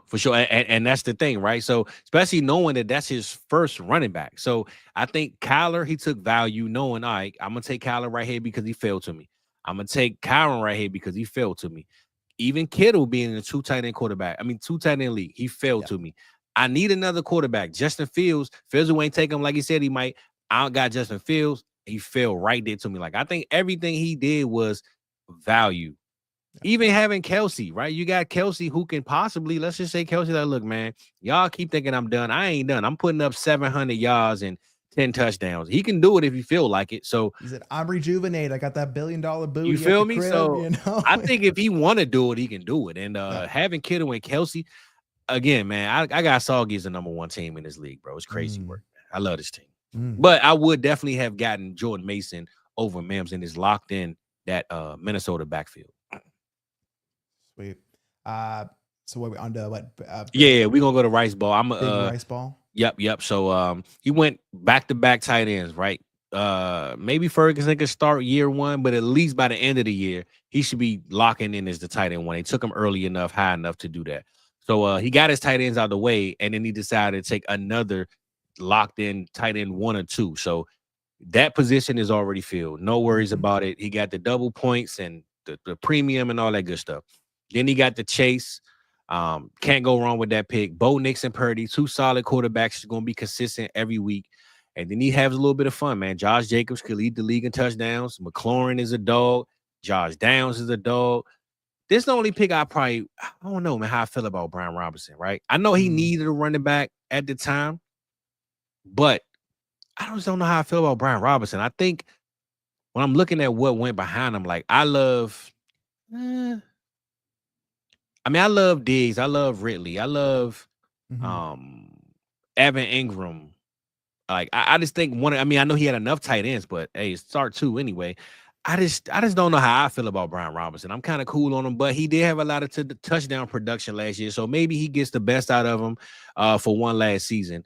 I just don't know how I feel about him, so I'll let you break that down when you get on. But then he gets Jacoby Myers at a value. The Rashad Bateman one was a little bit of a surprise. I haven't seen him go in most drafts, but I don't mind it because we seen Rashad step up last year, and he had a great ending of his season. And then he get to Quentin Ewers, man. I don't know what he knows about that guy or that pick or that landing spot, but that's the biggest questionable pick for me on his entire draft out of every team is Quentin Ewers. But outside of that, I think he went the soggy route and is value on every pick. And the Brian Robinson and Quentin Ewers picks, though, are the only ones I probably will reverse. How you feel about this one, Ty? Yeah, man. I mean, it's a beautiful thing when you can just let the board kind of fall to you, and you don't have to, reach. You don't got it. Like it just you take what comes. The Quentin Ewers, that if you're right on Quentin Ewers, you're going to be doing victory laps around us. I'm telling you. But miss me with that one, unfortunately. I think the running back, you just again. So I'll preface it by saying we're not scoring points right now, and a running back room is probably the easiest thing to build in Dynasty in a very short period of time, right? If you have the flexibility, if you have assets, you can go and build the running back room in season. If I'm trying to build this team to be structured so I don't have to make trades and to feel ready to go, you just kind of built it in a way where you have to be right at running back. So I like the bet on Jacobs at cost there. But like you said, Brian Robinson, Isaac Guerrero doesn't really inspire me with a lot of confidence. And then you kind of pair that with where the rest of the roster is. So you took Chase, you took McLaurin, you took Downs, Myers, Bateman, Purdy and Nix, McBride, Chase, Loveland, Ferguson. Like it has some youth, but you have enough stuff to go and win now. Yeah. So yeah. Again, I think if if the draft would have gone on, I don't know if you take more running back bodies, because at the range we're going to be picking running back down there, you just run the risk of guys who are going to be ethered into zeros over week, right? So again, you look at the board and certain teams, not naming names, took a lot of running back, so it did change kind of the way things fell. But what I don't want to do is be in a league like this and feel like I have to pay up now just to fix my running back room to be able to compete. So if I could have found a way into a running back or two, maybe I feel a bit better. Like if you would have given me David Montgomery instead of Josh Downs, that pretty much instantly fixes what I'm feeling. Okay. Yeah, and I can agree with that, especially knowing the receiving room that he had coming up when he had McClung. I don't think he knew he was gonna get Jacoby Myers and Bateman after that, but I don't mind that. But I don't mind the Josh Downs pick either. I just think, like I said, the Brian Robinson, Garendo, like you said, after round 15, 16 through whatever, he could have filled in with some random running backs, but I think that could have just helped him out in that spot if he just changed up and took somebody else over Brian Robinson. But solid team, though. Solid team, especially with the tight end, start 2 premium. You definitely won the room with that one on the tight end side, brother. So shout out to you, Big Baller Rice, man. We appreciate you. I'm gonna let you talk on Shedler's team. Oh, it's in my pick. No, it's your pick. It's your pick. I'm gonna let you. Break down Shedler's team, bro. The one that we had to cheat and pick for. We'll cover picks, but hey, go ahead and break that one down. He's blowing up the YouTube chat. He's got to change apps again. That sleeper app, it'll get you, man. I hear. Refresh. Yeah. I have 2 screens next time, not just on the phone. I'll tell you what. In non-tight end premium leagues, I'm not going to be there at cost, but in these formats where it makes sense, I'm absolutely fine with the Warren where it's at. I probably would have taken Warren. Gosh, at maybe 1.6 even. Okay. And I'm Warren over Loveland. I think I think that the Chicago offense is the better offense. Yeah. I think that Warren is something that the Colts offense hasn't had since Jack Doyle? Right? Yeah, it's been a while, brother. And you're talking about an offense that needs that easy button option. I think Warren fits that. And I'm just going to bet on who I had as like the guy that I think is the best tight end in the class coming in. I'm just going to take Warren. So I love that you got that after Loveland. You didn't have to be the one to break the ice. You just took the next one. Yeah. And I think what I've said for this rookie class in general is if you want to make the choice for me, I'm fine. You go ahead. I'll take whatever falls. You know? So I like that. Milrow, interesting. Got to be right. But if he plays, he's going to score fantasy points. Like he runs. He has that Konami code. Ollie Gordon, I love the truther pick. Hopefully Ollie works out. But then you got Jalen Hurts, and that makes taking a Milrow way more acceptable. Exactly. Yep. Right. He took Jordan Love as well. He didn't want to miss out on that Jordan Love. So, I'm personally a little down on Jordan Love, just kind of where he's going. I'm looking at kind of the quarterbacks that go around him. I think I'd take Nix, I'd take Murray, I'd take Stroud, I'd take Baker, I'd take T-Law, JJ McCarthy, and Purdy over Love today. Man. I don't know if that's hot, but I would. I ain't gonna say that's hot, but I will say I probably wouldn't take Purdy. I'm just against Purdy. It's just whatever it is. I don't, I think is this some NFC bias from there? It could be it, bro. But I will say this: I'm 100% taking C.J. Stroud over Jordan Love for sure. So. Bo Nix probably as well too, but maybe Matthew Golden helps him out a little bit. Maybe he gives him that extra, whatever Christian we didn't give him before he got injured. So yeah, but I believe Jordan Love is one of his guys, so maybe that's why he took him. Yeah, but you look at the rest of the team, man. Like Derrick Henry, yeah, it's going to be great till it's not. Najee Harris, you hope that this year is the year, and he continues. Maybe he gets the next Najee opportunity in the next spot after this, and Hampton does his thing. Tyrone Tracy, fingers crossed he's not nuked. Jalen McMillan, fingers crossed he's not nuked. Deebo Samuel, we'll see what we have left. So again, you pieced it together. You didn't disrespect tight end. You have Warren and Ferguson. Yeah. I love the Rice and Worthy pick, obviously, as the Chiefs fan. Marvin Harrison. Again, when I just see the range that Marvin Harrison goes, I want to bet on the talent, but I'm just probably going to take the guys that have done it before I take the Marv. And maybe that's where I don't put enough stock into what Marv's year 2 could be. Yeah. But again, I might choose a couple different players, but as far as like how you constructed it, I think you did just fine. And I think you have a lot of bets that could win you a lot of weeks. So good stuff. Well, I say this compared to the other weeks, man.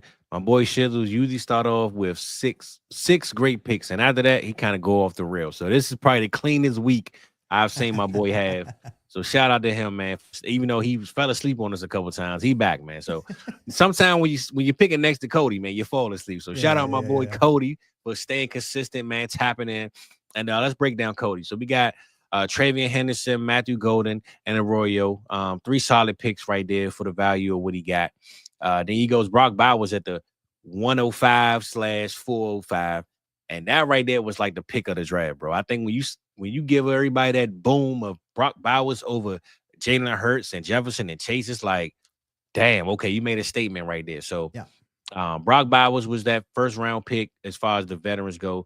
Nico Collins, JSN, and you got Mike Evans and Rashid Shaheed. So it's a pretty solid receiver room, man. When you look at Golden as a rookie, went first round capital, and then you got Nico, JSN, and Mike Evans. Those are your clear starters. So I'm pretty sure in the later rounds, you would have just probably stacked on receiver, and got some best ball guys to clean up with that. So Travion Henderson and Bucky Irvin getting C-Mac at any point in a later part of the draft is a steal because it's worth the gamble, right? We gamble on Dave Montgomery staying healthy, knowing he going up against Gibbs and all these other guys. Taking CMC, man, listen, if you can get him right here, take him. So you got him, you got Bucky, you got Travion, then you got Joe Mixon. I mean, I ain't gonna lie, man. I'm looking. You got a lot of veterans on this team, man. You know, you definitely don't get an X on your hand when you lead the club, though, Cody. That's for sure. But I don't mind it, though, bro. I like the veteranship, and you pretty much letting us know, 1, you took value. 2, that you're definitely competing right now. So I wouldn't list it as the best team, but it's overall a team that's competing every week. And we don't have to have the best on paper in April that is going to be the best when the playoffs come, because injuries happen, anything can happen. So if I had to bet on the team to make the playoffs, it's 100% Cody's team. So how you feeling about this one, Ty? I'm in lockstep with a lot of things you said there. I think if I have to choose a team that I think is going to win, it's going to be Cody's team. Because I play in leagues with Cody, and he's had teams built pretty much exactly like this that have beat me in the playoffs and left me in misery. You got to look at what Cody did. So again, let's talk about the marathon format. So Travion Henderson, again, just locking your running back. Yep. 1.8. That's you're gonna love whatever running back you get at 1.8 here. So it's a good range to be in. Golden, again, we kind of talked about him a little bit. Like, again, a first round receiver at 2.5. Come on, like you can. I spent a 2.5 on much worse. So I'll take Golden there. 100%. Arroyo he's my sleeper tight end. He's my favorite, I think. Like I feel a kind of way whenever I see him get drafted and I can't take him. So I think he's like my truther guy. So I love that. And then you follow up with the Bowers. And Fizz, I wanted to ask you, if you're in this format, what's the earliest that you would take Bowers? Man, that's a good question, bro. I think we had at least where we put a 2-point premium sometime. And I still seen Bowers go later than this. So me personally, that's a great question, bro. I mean, because think about it, right? Brock Bowers broke records last year with Minshew. I mean, he had the worst quarterback room of all time, right? So knowing he has at least some type of consistency with Geno led the league in passing yards last year in his offense for a long time. Man, bro, I think it's a statement. That's for sure. I'll say this. I would have definitely took Jalen Hurts before Bowers, just to put respect on the quarterback position. But after that, he's right next to Chase and Jefferson and Lamb for me, though. So whatever order you take them, I wouldn't knock it, but I would definitely take Hurts over Bowers, though. I see that. And you would take Bowers over Mahomes? Yeah, I would. But Mahomes will fall behind Hurts too, right. though. So right. So you're probably right around here, probably got 1.5 in like a format that warrants it, right? I'm not. Okay, yeah, you're right. Yep. So you put Hurts at the 1.4. Yeah, you're right. Yep. Yeah. I'm with you. Yep, I'm with you.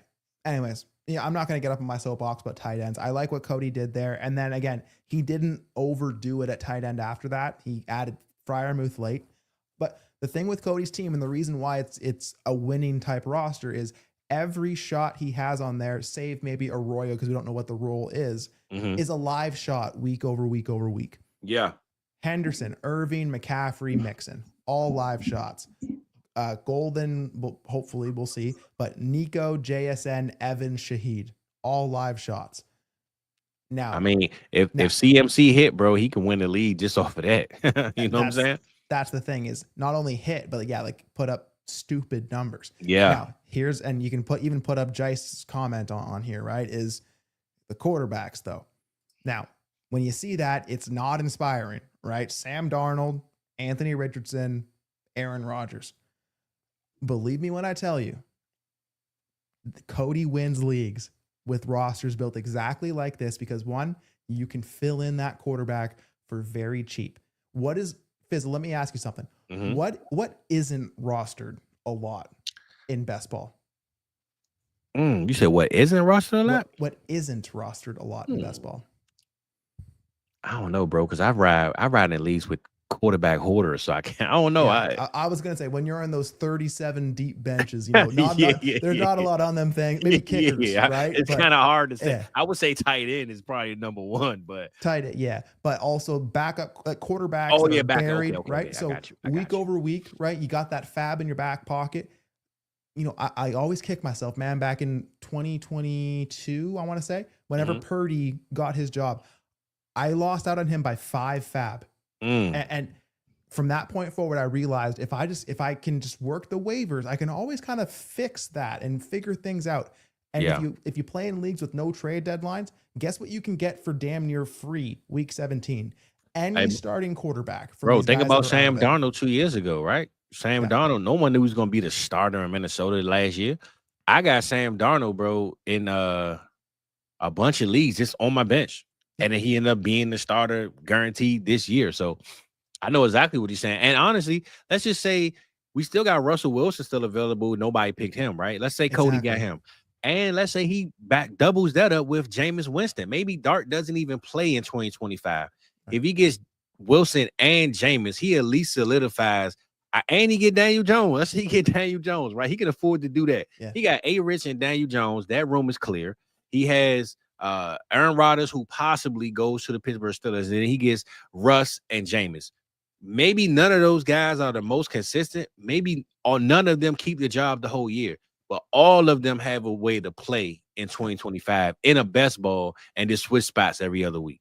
Yeah, absolutely. So all that put together, I know what Cody's going to do with that roster. So I feel pretty confident saying that's going to be a winning roster in this league with how things pulled out. So now do I go on to Mr. Voorhees or is that No, I got yeah, you got Voorhees. But I will say this. If I had to add a little bit of context, if I had to switch one thing, I would 100% maybe not take Mixon and take a Bryce Young. That would have made me feel a lot better. Or Tua.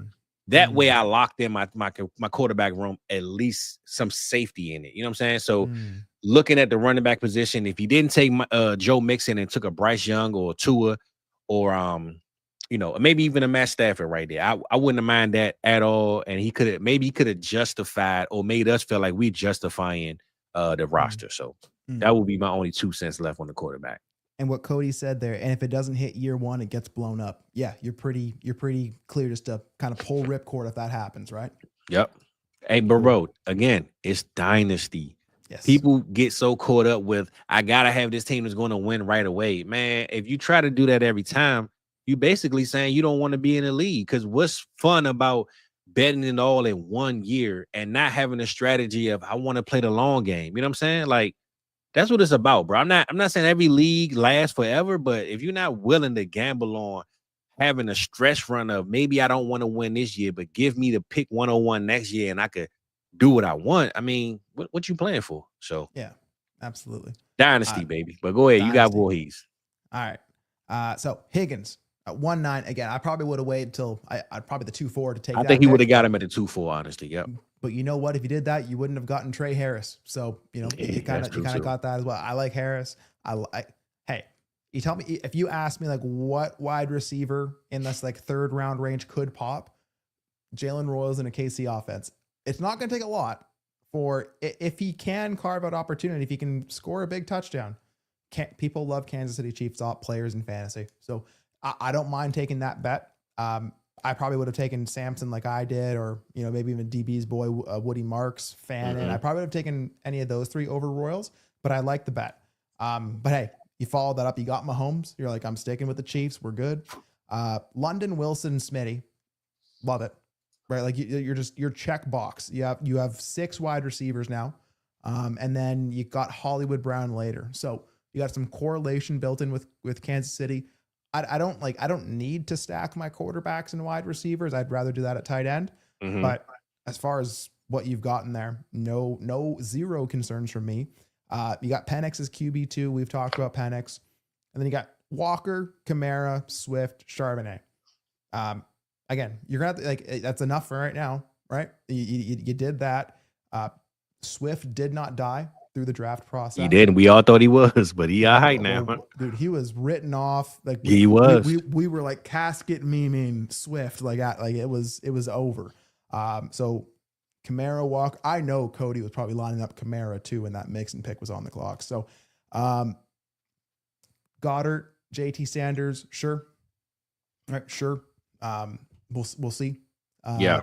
I think that's probably going to be one where in this league landscape where a lot of teams took more than 2 tight ends.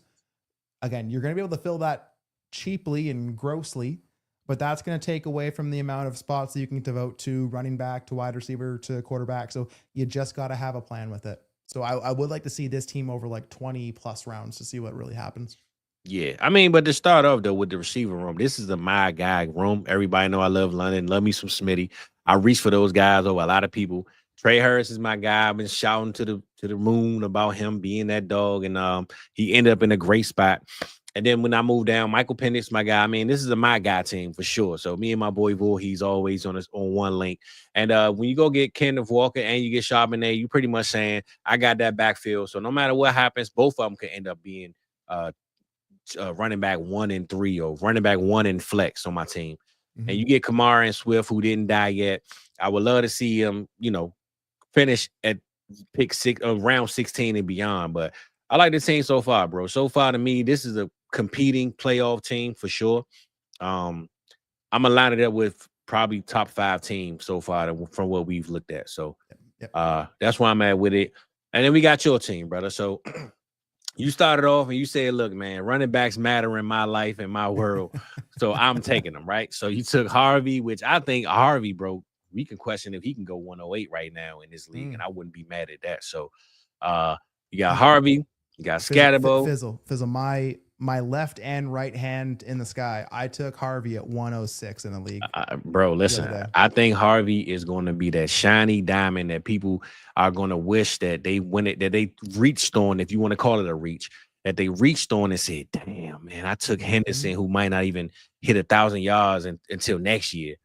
Harvey at 1,400 already. You know what I'm saying? Like, I'm just throwing out. I ain't saying he's going to get 14, but I'm just saying he can outrun all those guys that's in behind him and near him in 1 year. I mean, Omari Hampton went in the first round, and he could outrun him. Like, I think in the offense he's in, the capabilities are endless for Harvey, to be honest, bro. So that's what I'm just putting out there. I'm not taking him over Hampton. I'm just saying it can happen. Scatterbo, you got Samson. So you said, all right, cool. I got my running backs. I took Josh Allen. Now I'm going to ask you this before I get too far on your team. I know we spoke before this draft. You said you feel like the cheat code is drafting 110 and beyond, 11 and 12. And I said I think drafting 1 to the 1-3 is the cheat code. How do you feel about the last 3 spots in this draft with this strategy before I finish the rest of your team? I mean, I don't want to bite my conclusion, but we haven't touched on my favorite team yet in the draft. Okay. All right. So, cool. It sounds like I'll approach it like that. But what I'll say is, if you are on this side of the board, you have to have the plan in place from the jump that, okay, I am taking the elite quarterback, and that's why I'm here. So how do I build around that? Yeah. Right. If you're DB, you take a bunch of quarterbacks that people love with a plan. If we Right? talking about the same way, DB is he's the mathematician in this one. But I'm gonna let you talk about DB next because I I got can't, you. man. I got That you. team is crazy. I love how he built that. But we're gonna stick on to you, Josh Allen. You said Saquon, and you said, you know what? I'm gonna stand on this green position right here. You went H-Chan. Then you get the value at Rome, man. That was my guy. I would have reached for him if it wasn't for Luther Burton. I would have reached for him somewhere, probably with a Brees Hall pick, man. I ain't gonna lie, I love me some Rome. I thought he was gonna be that dude, which he still can, though. Like you said, we can't judge it off of April and this on paper players, right? So Rome being that guy, I love that pick. TJ Hawkinson being your number one. I mean, he could be your receiver too in this format, to be honest. Jameson Williams, ultimate best ball guy. And then you got my dog, Chris Godwin, who I'm taking over Mike Evans right now. I just think Chris Godwin, if you look at last year, he was a top 5 receiver, bro, for most weeks until that injury. And I think he can get back to that, knowing that Baker is still the quarterback. So Chris Godwin. Then you took Likely and Jonnu. And honestly, bro, when I look at you taking Likely and Jonnu, I'm an Ingram guy. I probably would have took Ingram in one of them spots. And looking at you having Josh Allen, I probably would have went Stafford and Ingram if I could have had them fall to me. Yeah. Because I look at it like I only got Josh. I don't know what else you know what I'm saying? Like that was been in my thinking of, because I was looking at Stafford where I took Bryce at, and I was like, damn, all right, maybe I'm not Stafford there. But if I had to really reorganize that, I would definitely say Stafford at the likely pick and then pray that Ingram fell to me right there. But you went Likely and Jonnu, and then you go Mooney, who gave us that crazy production out of nowhere that no one saw coming. And you got Auden and Will Howard. So the fact you got Will Howard right there, though, I will say, like you said earlier, the opportunity is there, bro. He can start in August and September and be the number one quarterback on this team if Sir Aaron Rodgers doesn't feel like coming back to the league. So I like you reaching, not even reaching, just saying, hey, the value is there. Quentin Ewers even went. So why I can't take Will Howard and feel like I'm justified to do it? You know what I'm saying? So I don't mind a Will Howard pick at all. If I only had to change one thing, I definitely would have took Stafford over a Likely or Jonnu, or over Likely, just to say I got a guy that's starting every single week, because we're only having Josh Allen. I really want to see what you would have did after this to kind of, or maybe Russ. Russ is there. You know what I'm saying? Some guys there. So yeah, exactly. But and that's the one that I would have, and I was on the clock. I was like, do I take Stafford? Do I take Likely? Do I take Stafford? I'm looking at DB's team. I'm looking at Shockwave's team. I'm like, I'm going to take the chance that he just comes back around. Right? Yeah. And it didn't happen. And that's, again, you got to know your league mates, know your spot, and what is going to kind of give you the thing at the end of the day. When I'm sitting here, though, I'm like, would I trade Isaiah Likely in a 2 tight end format like this for Matt Stafford? And that's where I'm like, I don't know. Right. I think it depends on your team and kind of what your motivation is. But yeah. And I see we had 2 hours, man. Appreciate y'all being here all this time. We ain't mean to go this long, but I ain't mad at you. And I saw my boy Rob Gronkowski, man. I don't know if you know Ty, but we cool with Rob Gronkowski around here, man. He popped up. We ain't taking questions right now, Rob. We trying to get through this draft, brother. But you could always leave them in the comments. We appreciate you. And shout out my boy J Jack for being in the building, bro. So I'll let you get on the DB, the Burry one, and then I close it out with Shockwave, and we gonna let him go ahead and go to bed. Let's get this thing done. Yeah. So DB, you call him the mathematician. Yeah, he changed the math here, right? He did, Dart, bro. Lamar, Herbert, May. Crazy work, bro. Yeah. Right. So you got a lot of, you're gonna have to make some deals. Right, obviously, but what can you get for those guys, man? And a whole lot. The fact that you have Dart, and you can move the guys that usually people don't move. You could move Lamar, you can move Herbert because you built the way you did. So there, you have a lot of opportunity there. You follow it up with I'll call it like a buy low group of wide receivers in Ibuka, Flowers, Addison, Pickens, DK. Right, you got both of the Pittsburgh Cats. Again, you're probably taking more wide receiver as we get more rounds here. Mm-hmm. At running back, you got the boy, Woody Marks. Mark it down. Woody Marks, love him this year. The passing role, hopefully that all works out. ETN, Ramondre, Jordan Mason. It's enough, right? It's enough. Best ball. Guess what? When you have those quarterbacks, you don't have to have it figured out right now because you can trade into what you need. Tight end wise, Kincaid, Ingram. Yep. I'm fine with that, Right? I'm absolutely fine with that. I'm not losing at tight end, so I can go win elsewhere. So as far as like pure value, flexibility, what you're going to do with it, I like Barry's team a whole hell of a lot. I say this, bro. Just leave out with one thing with DB. If I'm looking at DB team and I'm looking at your team, I got quarterback, you got running back. Let's make a deal, baby. That's pretty much how I'm looking. You feel me? I'm looking at the green. I'm looking at the red. The guy that I picked right beside, I'm hollering at him first before I call anybody. So I like DB team though, man. DB always come through. And we're gonna close out with Shockwave, man. Shockwave 360 in the building. He took Caleb Johnson, he took Junkins. Hell of a pick back to back, bro. You could have went either way, but to get that in a start up in your draft, man, is crazy work. Damn, that's crazy, bro. Junkins is going higher in most drafts. So to get that is crazy. Then he comes back and he gets Fannin. Starts out with Jaden Daniels, Ladd, AJ Brown, and he got Chase Brown. And let me be honest, I don't mind the Chase Brown pick, but knowing you got Caleb and Junkins, it's like, man, I probably think I would have went receiver right here, or maybe a quarterback. But you got Chase, then you got Dak, so that wasn't a bad pick at all. And you come back with Chuba, another running back. So you come back with Pearsall and Judy. Then you got Stafford, Strange, Henry. I love this Henry pick because I'm a Henry guy. I feel like if you're going to get a dirty tight end that, diamonds dirt turn into diamond type of guy, Henry is the pick. But I will say, looking at this receiver room, knowing I had the two running backs back to back with Chase, I'm not knocking Chuba because I love the Chuba pick. But I wish you just would have took a receiver here with his Chase pick, maybe an Addison or Worthy or Tyreek Hill or something right there. I think that would have solidified this receiver room a little bit more. And your running backs having the youth that you have with the Chuba, or maybe you replace Chuba with one of those other guys. I just think that would have been the move. But love this team. Definitely another top 5 team for me. I don't know how many teams I said was top 5, but this is one of those ones for sure. This is the playoff team, and you competing for one of those spots, bro. So love the team, Shockwave. Yeah. This is my favorite team in the startup. Okay. I'll drop the bit. This is the startup. There we go. So again, you start Caleb Johnson, Quinshon Judkins, you're going to have a good day. So I love that start. And here's the thing. You tugged at my heartstrings. You took the 2 Canadian running backs. You took Chase Brown. You took Chuba. Both guys I'm fine taking the bet on. Like you said, man, like I think you could have maybe done something different at that Chase Brown spot. Like, yeah, still take Dak. If you want to take that bet, you could take Worthy there, or like, again, I don't know if it's the Chase Brown of it all or the team fit. If you would have passed on Dak, took Worthy there, and then took Bryce Young instead of maybe Pearsall or Chuba, you could have maybe played it a little bit different, but I have zero qualms about that. You have, as far as like a best ball, like how I need to start it, you have 3 quarterback options. You have 4 running back options, and you can build off that. You have enough at wide receiver, and you have 2 guys that people love. Well, one guy that people love and one guy that's a super stud. You got Ladd and you got AJ Brown.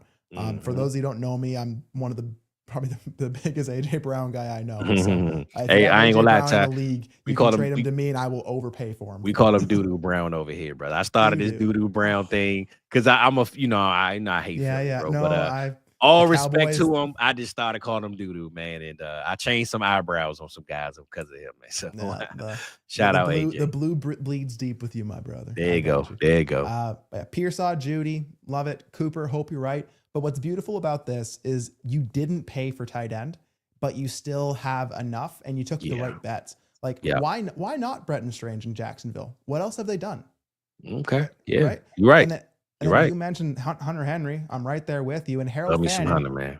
And listen to the coach speak on Harold Fannin, man. Like, they're saying, like, Njoku is going to do the tight end stuff. Fannin could be a fullback. He could be a slot receiver. Like, he could be anything. So I think in a format like this, that's where I want to take a bet on a Fannin. I'm happily smashing Fannin at 312 in a rookie draft. So I really like what Shockwave did. He had a good combo of letting value fall, constructing correctly, and taking good players. So I love what he did. There we go, man. Well, for those who need a screenshot, there you go. You can crop us up out of there if you want to. It's all good. But yeah, man, my boy Ty came through, man. He shut it down, and you know how we get down, baby. He had the club going up on Tuesday. So Ty, man, I'm gonna ask you, bro. Now I asked you earlier, but now that we're done with the draft, Give me the breakdown, a little short breakdown. How you feel about this marathon startup? What was like? You already gave us your favorite team, but what was your biggest take from the whole strategy of does that 109 fit for you, or what's your favorite landing spot? It's a little short breakdown, bro. I think the thing that really like kind of hit for me is you can take it so many different ways, and this is an awesome year to have this style because there's not a lot of consensus in the rookie piece either. I love this. It's like making your bed before you build the house, right? Like you're trying like you have a little bit here, and then we go back up to the top and then figure out how it all shakes out. So I really like the format style. Again, if we were in maybe a different format, I might feel a little bit differently starting one way or the other. I like checking that elite quarterback box when I can and not having to trade into it. So I do like having one of those first 3-4 picks. But man, if you can start with a Genty or a Hampton or a Hunter and then follow it up with a skill player and choose quarterback selectively, I think that's where the most juice is. So depends on the draft, depends on the person. For sure.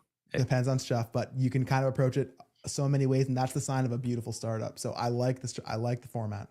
I'll just say this: you could use it in different ways, but the biggest way is if you're in a league of home league, something like that. This guy's a Chiefs guy. This guy's this guy. Then you kind of like can pick your spot because certain players are going to get reached way earlier or way later than what they need. But like I said, it's just a format I thought of, man, randomly trying to just figure something out. I'm always trying to be innovative in this game. But I'm glad you was here to experience it because, like I said, I just think it's something that I think everybody that I kind of bring on and me and T-Rock have on, I want them to kind of take what they take out of it and hopefully carry it on to where they are and just say, hey, man, I got this new idea. Let's try it out, So I'm hoping to keep it in the waves and keep it going. But I'm glad you got to, try it out, man, and see where you got. Because honestly, bro, you pick 109 today and you might make a certain opinion today, but you might get another league and do it and say, man, you know what? I don't know, man. The strategy it changes every time. Every time you do this and draft a different spot like that DB team, bro. One thing I tell you about DB will take value, but he also is so, bro. He's so crazy, bro. Like if I go back and screenshot all the damn mocks that he's been in with us on these Tuesdays, no team looks alike. I'm gonna just tell you that. So, but he always finishes where he needs to finish. So, shout out to everybody for joining, man. We appreciate y'all tapping in. My boy Ty came through one more time, man. We're going to try to definitely get him back at some point.